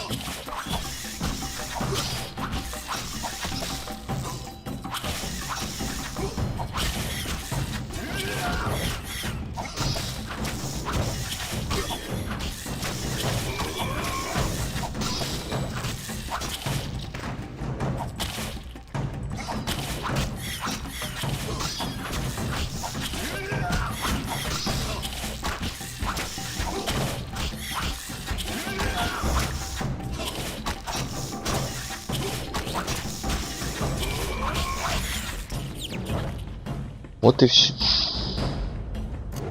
Так, ну-ка выбери факел. А, зря что ли я его взял. Хоть пригодится. Так, вот и черепок для какого-то там квеста. Куда ты его спрятал? Кто тебе разрешил? Геральт. Лё. И на какую там кнопку убираются дополнительное оружие? Ага, на вот эти.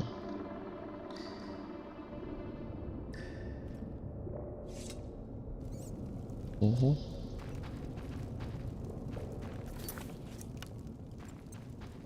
Все тут как-то пустовато. О господи, еще одно вылезло. Еще два даже. Только расслабился. Ну, еще травили, что ли? Этого не хватало.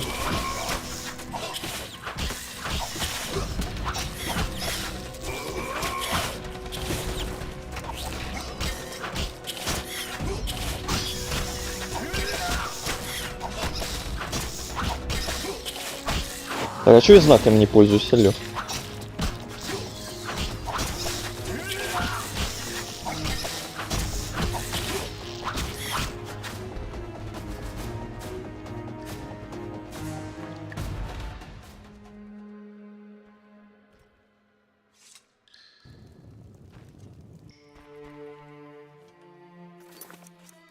Почему ты его прячешь? Ну все, идем на выход. 4 споры получили. Ну, для крафта чего-то там пригодится.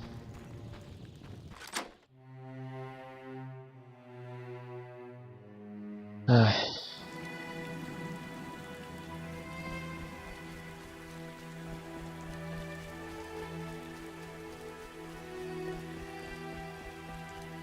Музычка.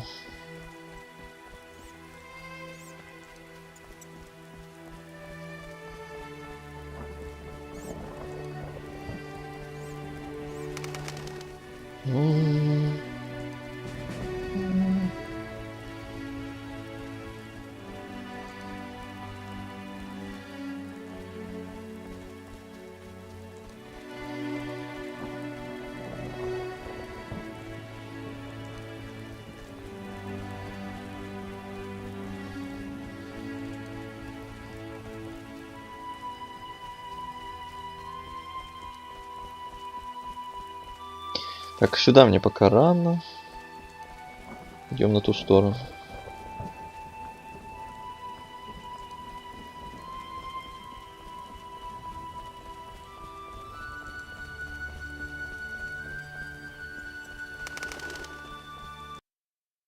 Так, все работает. Опять эта спиралька. Только который раз сегодня.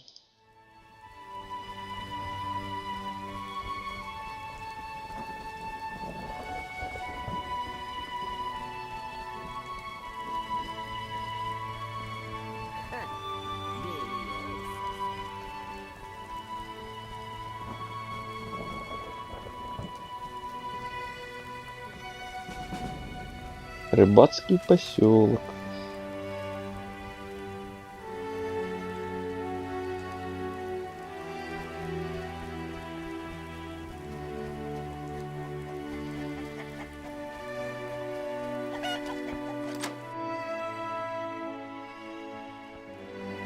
Хочешь что-нибудь купить? Ох, все бы отдал за одну Нет. крылатого мишки. Но городские ворота закрыли. Шаль. Интересно. Этот ублюдок назвал меня вором. О!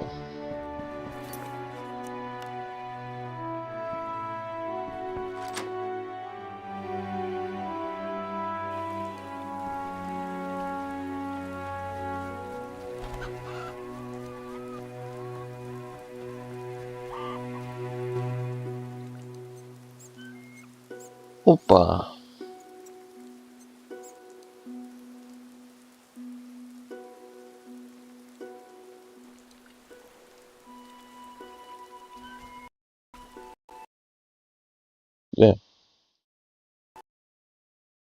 Блин. Ну, здрасте. Игра вылетела. Прекрасно. Только этого не хватало.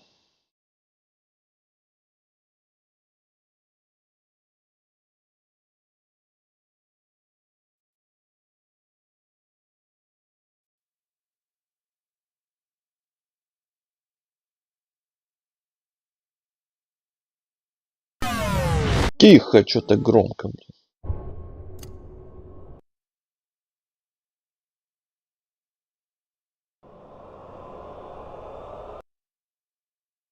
Лё, что не так-то?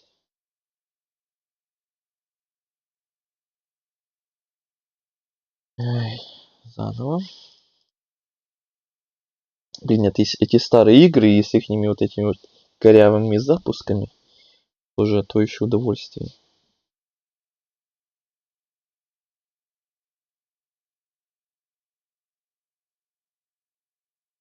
Ну и...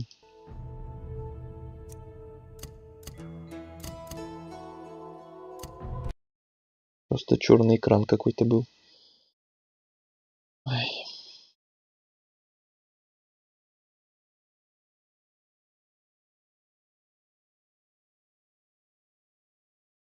Один момент.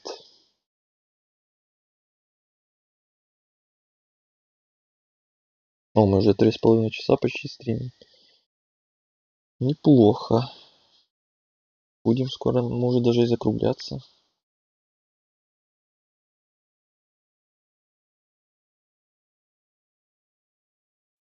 Может, даже и сейчас, а? Как ты думаешь? Может, эта игра намекает даже, что... Да, опять это громко. Но эта игра намекает как раз, что на сегодня хватит. И вылетела даже в честь этого. И мне там сохранение было ближайшее.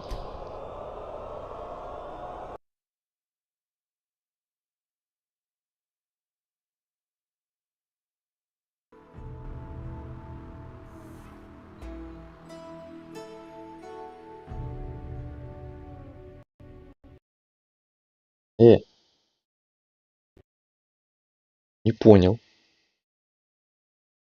Это что, какое-то багованное место или что? Оно всегда будет здесь мне вылетать? Если это так, то это очень плохо. Ну-ка еще раз. Так, орешь.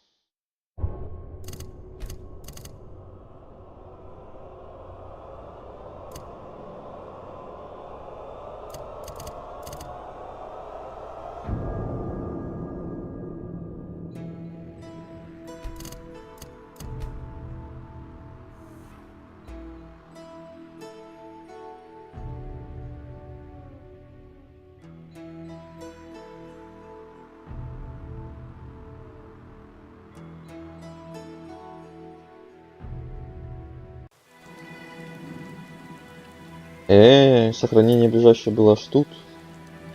А, ну это уже после того, когда мы вышли. Хоть так.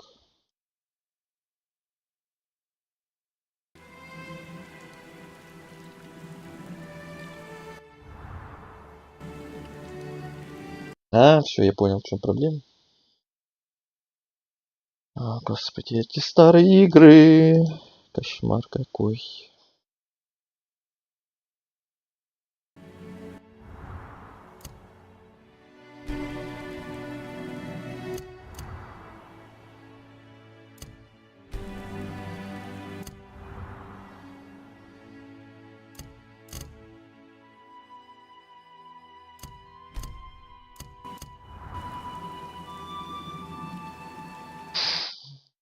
Могу, блин, с этого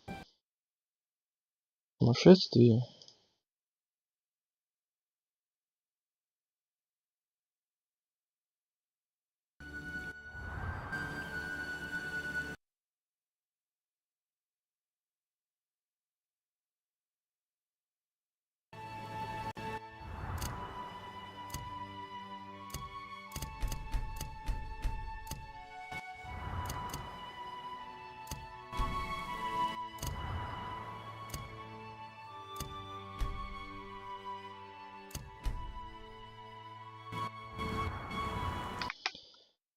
Так, я не знаю, как теперь отсюда выйти, блин, у меня просто завис экран, а звуки игры остаются, и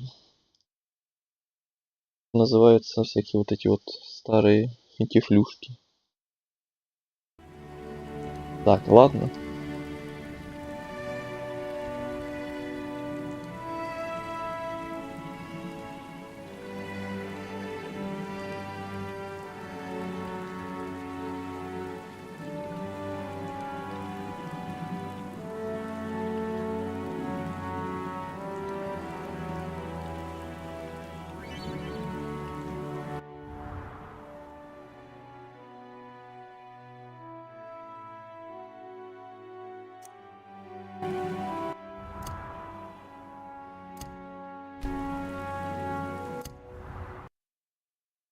Интересно.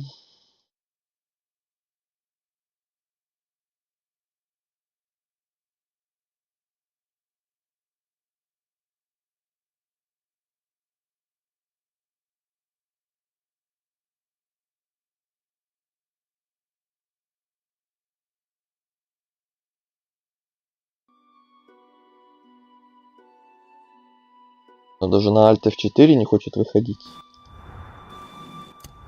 А то на фоне себе работает, звуки идут, мне ничего не показывает. Мне, походу, игра реально хочет, чтобы мы на сегодня заканчивали. Но даже не альтабает меня. Ну, серьезно. Игра. Не беси меня. Пустите, отпустите меня. Уже не смешно.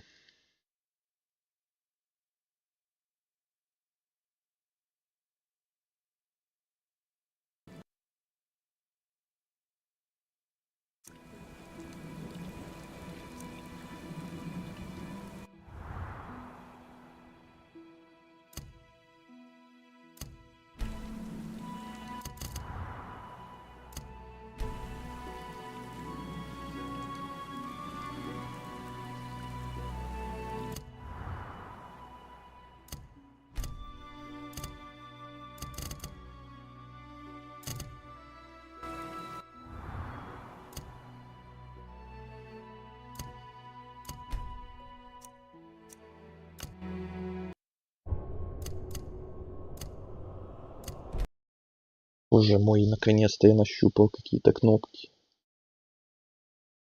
Прошло и 100 лет, это было отвратительно, ужасно.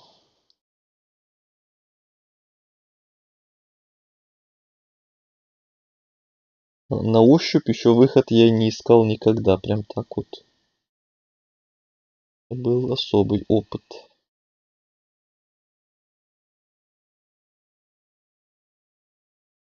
Так, еще один дубль. Если не получится опять, тогда все, хватит на сегодня.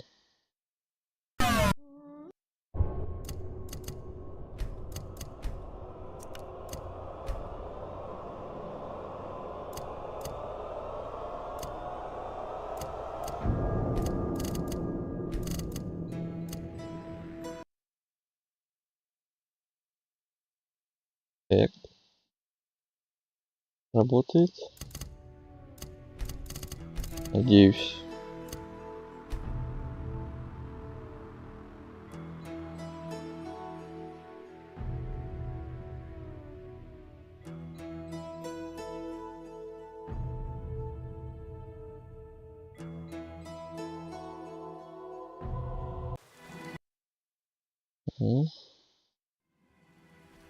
О. Наконец-то. Топ, а что это за черная полоса? У нас там тоже черная полоса на ютубе, на твиче. Да, она все время это была. И стрим эта штука была или только сейчас появилась? Понял.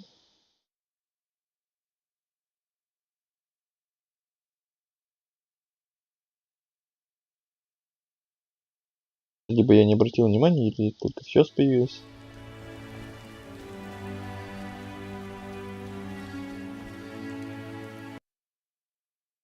Так, но это не дело. Этого не должно быть.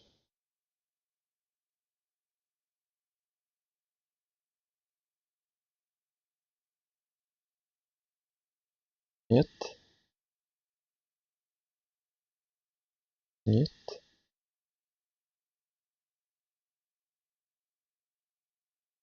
О. Другое дело. Блин, если это весь стрим все это было так, такой черной фигней внизу. Если я...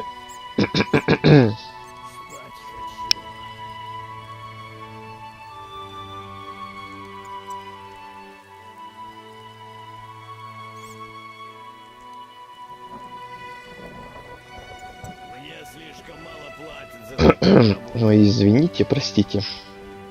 Если я все это время не замечал этой фигни, весь стрим, если она была, то это будет, конечно, конфуз. И очень жаль. И очень странно, что это такое и откуда оно взялось.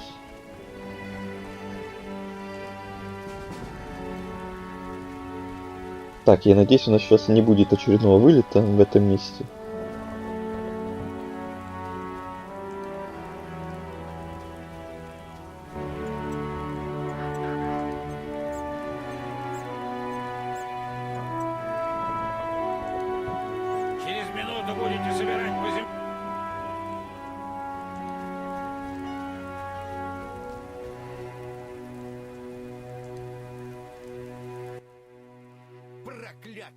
Зачем вы пристаете к этому? Не, вроде теперь нормально. Хотим сбрить ему бороду, он же нелюдь!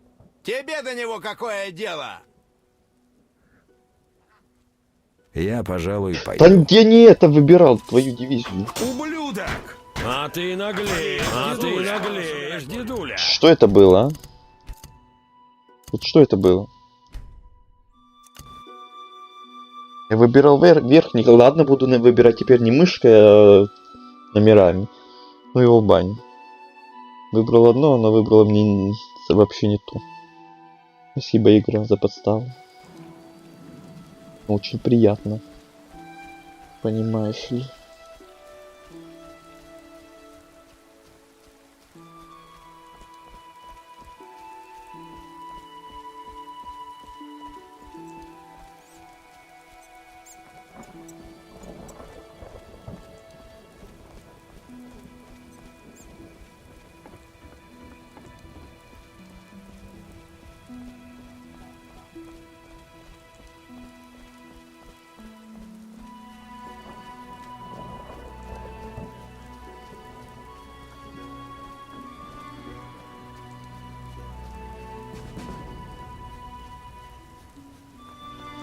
Играли, понимаешь. Внезапно опять начались какие-то неполадки. Хорошо, хоть более-менее относительно быстро разобрались с ними. Нет, потом надо будет глянуть запись, если реально эта полоса все это время была. Весь стрим. Будет реально конфуз. Ты у меня запоешь по-другому. Зачем? Хотим... Советую вам всем убраться по-тихому. Ты у нас любитель нелюдей, да? Убери оружие, парень, и прекращай махать тут руками, если не хочешь, чтобы я тебе их укоротил. Какой наглый! Хватайте его, парня! Убить этого мутанта! Вы сами напросились. Ублюдок!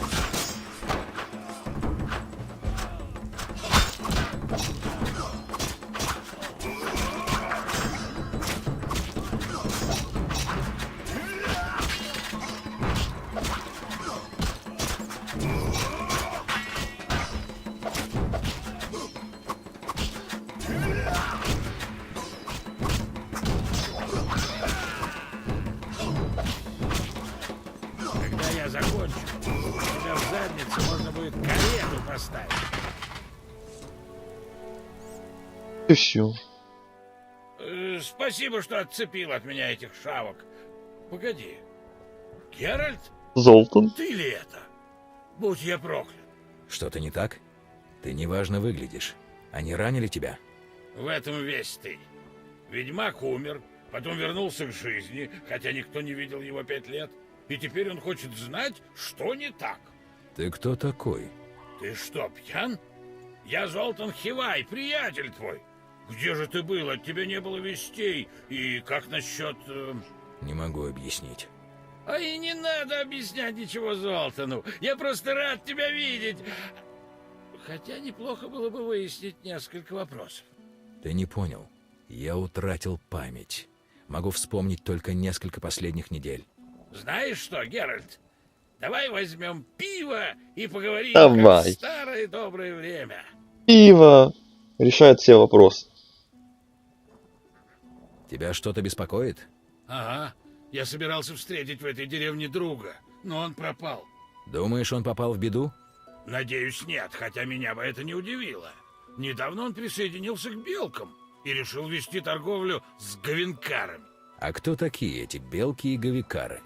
Белки — это не люди, которые собираются добиться равных прав с людьми, прячась по кустам и стреляя в них. А говенкары — это те купцы, которые собираются нажиться, поставляя оружие белкам. Понятно. Меня тут не привечают. Ходят слухи, что не люди виновны в появлении зверя, в чуме и вообще в любом прыще на заду у преподобного. Я бы сам поискал моего друга, но времена теперь тяжелые. Я буду держать ушки на макушке и дам тебе знать, если что узнаю. Спасибо, Ушки на дружище макушке. мой Геральт. Как твои дела? Ты знаешь как. Я собираюсь вести дела в Изиме, поставляя товары из Махакама. Кроме того, на меня наседают Брикенриксы. Вот и все дела. А кто это Брикенриксы? Мои будущие тещи и тесть. Я собираюсь вскоре жениться на Эвдоре Брикенрикс. Но мой будущий тесть придает большое значение материальным благам. Шахта «Общее дело», в которой я работал после войны, оказалась полным пшиком. Вот чертовы времена. Как твои дела? Ты знаешь. А что, Махакам, будет ли прибыль? Надеюсь. Я вложил кое-что во время войны. Но тесть и теща мне говорят, что деньги должны вращаться. Я помню, к этому у тебя был талант. Геральт. Золтан, расскажи мне про белок. Это маленькие нелюдские дерьмецы, которые обкушались романтических сказочек и подняли оружие, чтобы бороться за свободу и прочие идеалы. Во время войны с Нильфгардом Эмгир использовал их, чтобы разорять тылы в королевствах. Не знаю, кто их сейчас поддерживает. Все? Мне нужно идти, Золтан. Позже поговорим.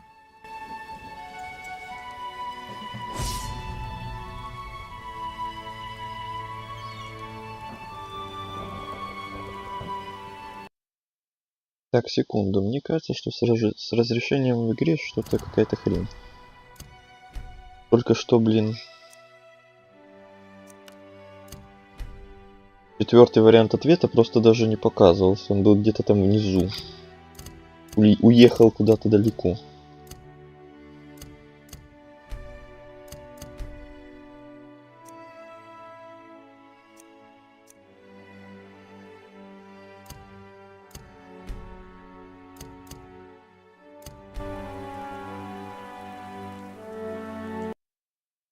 Ну ладно. Дает прикурить. Кто кому что прикурить? О, мы нашли набор игральных костей. Вот теперь мы можем сыграть в кости. Наконец-то, не прошло и 100 лет. Вот почему мы не могли сыграть. Не было костей. Логично.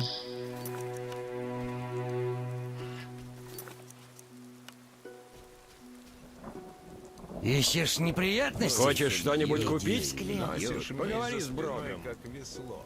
Ненавижу Скатаэль. Ничего не скажут. Кого Скатаэль? Они да, скоты еще те. Ты. Приветствую, милздарь. А ты... Харин Брок, торговец и посредник к вашим услугам. Что привело сюда ведьмака? Что ты продаешь? Полагаю, тебя прислал преподобный? Конечно. И почему, интересно, я тебе не верю? Так, я не... Вот и реально, вот. Ты мне тоже так показывает? Да, тоже.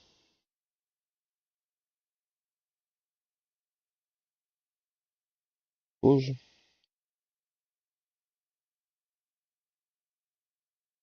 Странная, короче, фигня с разрешением по-любому тут.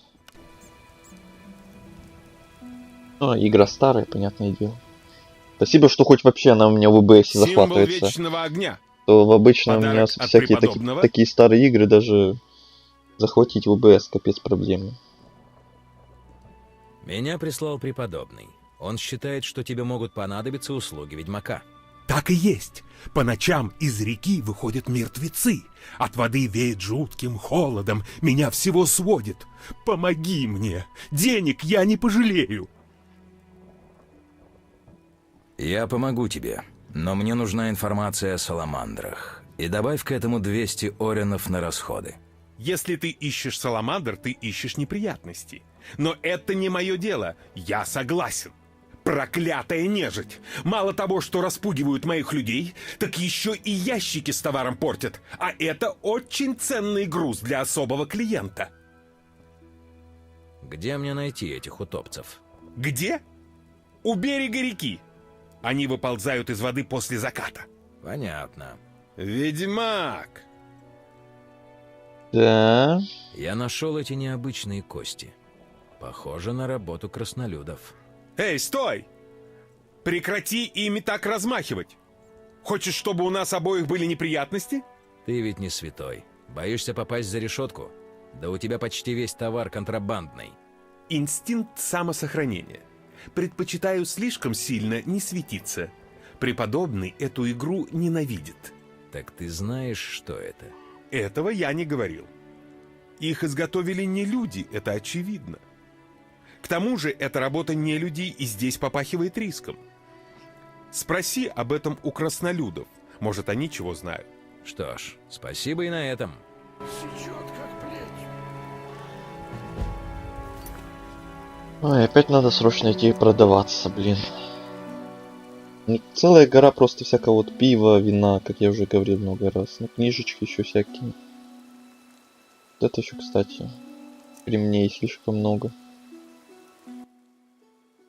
Символ вечного огня. Подарок от преподобного? Конечно. Чем ты торгуешь? Практически всем. Но сейчас тяжелые времена. Ассортимент довольно ограничен. Позволь взглянуть на товары. Желание клиента — закон. Да ты что? Опа. Синий метеорит.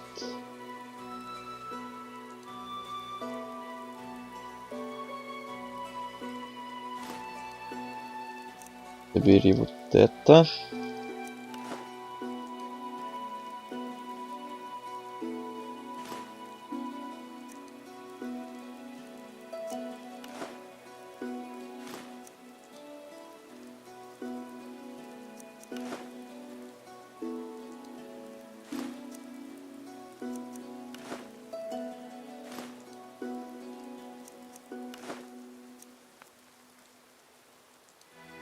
Ну, хоть что-то продали.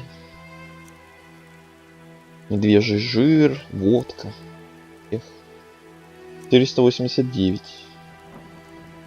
Как с тобой все?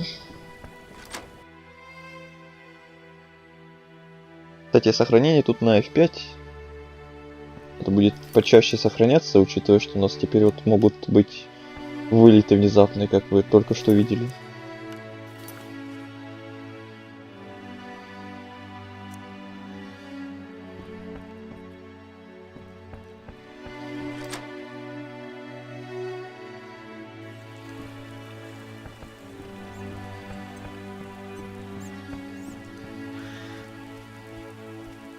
Ничего не видно из-за этого дождя. Да, ничего не видно. Опа, в кости тут уже играют без меня. Проклятые нелюди. Удивительно, Надо будет как потом только к их земля Золтану носит. вернуться уже на следующем стриме и попробовать наконец-то в кости сыграть. Я Это как-то развлекался с одной мордобой был сегодня, а костей, к сожалению, так и не было. Но в следующий раз точно будет. Опять пиво. Деньги.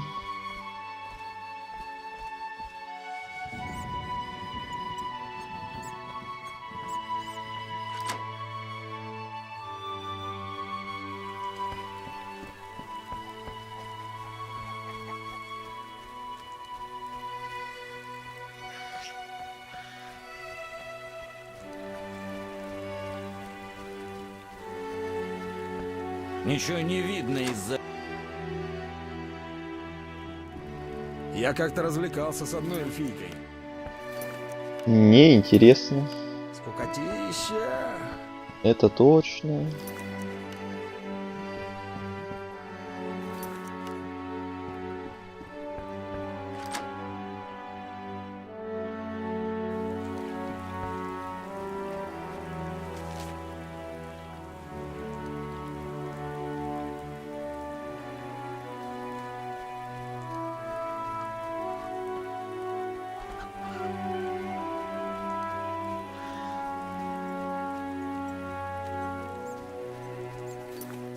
Ух ты. 20 денег. Вот это да. Чё деньги?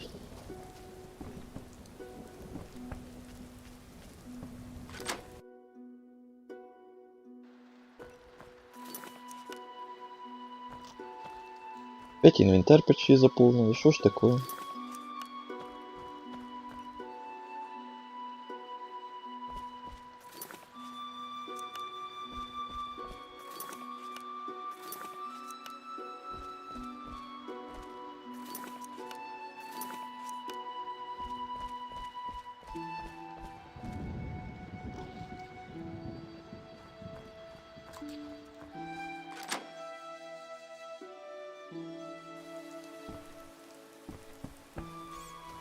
Все тут домики полутали. Правильно? Нет. Или да? Нет, это другое. На собаку Ох, все у бы меня отдал рука за бы не одну чарку из поднялась. кудлатого мишки. А вот любого Но городские... Кудлатый мишка. Хорошее название. Прикольно. Так, вот и опять места нет. Давайте что-то скушаем.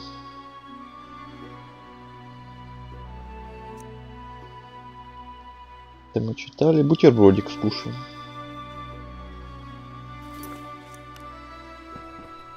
Винишко, думаю, больше будет стоить, чем бутербродик. Вот опять. Рой молоко запьем. Или бутербродик запили молочком.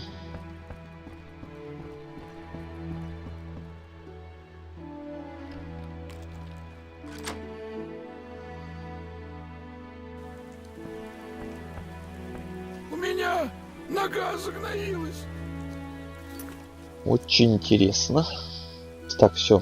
Инвентарь. Все. Нужно продавать срочно. И сейчас выбор, у нас идти вперед, вот сюда, вот это все смотреть, хотя опять-таки инвентарь полный, либо вернуться обратно сюда и хоть кому-то что-то опять продать. Этой еду продать, что мы там нашли, этому. Ну к этому ладно, еще давайте вернемся, мы прям в 2 шагах. Ему еще что-то продадим. Ведьмак! Или идти вперед, или идти обратно назад. Чем ты торгуешь? Практически. Позволь желать.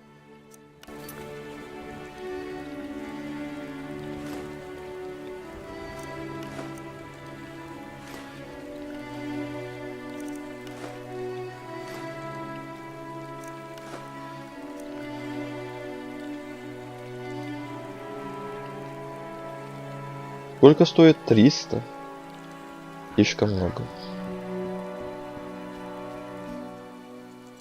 Так, ну ладно, давайте я разберусь в следующий раз, куда там нам идти. Будем продолжать. Если вообще, кстати, будем. Я еще, кстати, подумаю. вообще-то, стоит ли продолжать дальше проходить игру прям полностью.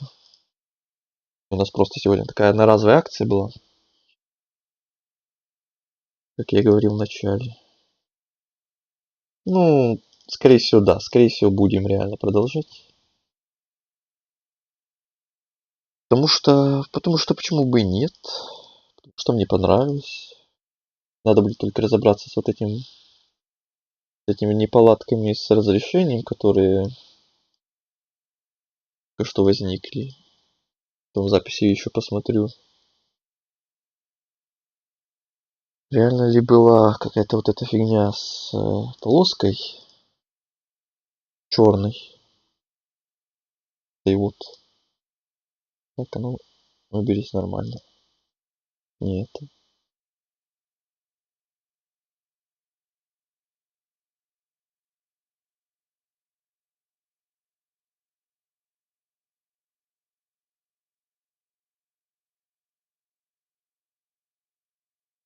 О. И все. И пока на сегодня все. Только почти 4 часа. Нормально.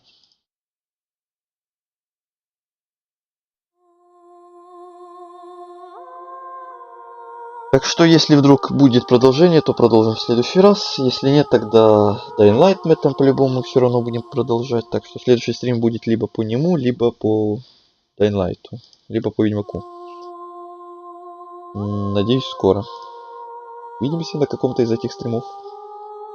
Всем спасибо, кто был на сегодняшнем стриме, кто, может, смотрел молча, в чат ничего не писал, кто записи будет смотреть, может быть, кто ставил лайки или дизлайки. Всем спасибо. О, господи. До встречи на следующих стримах. На любых играх. Может быть, даже что-то новое будет. Кроме Ведьмака и Dying Light. Но это не точно. Все, всем удачи, всем пока.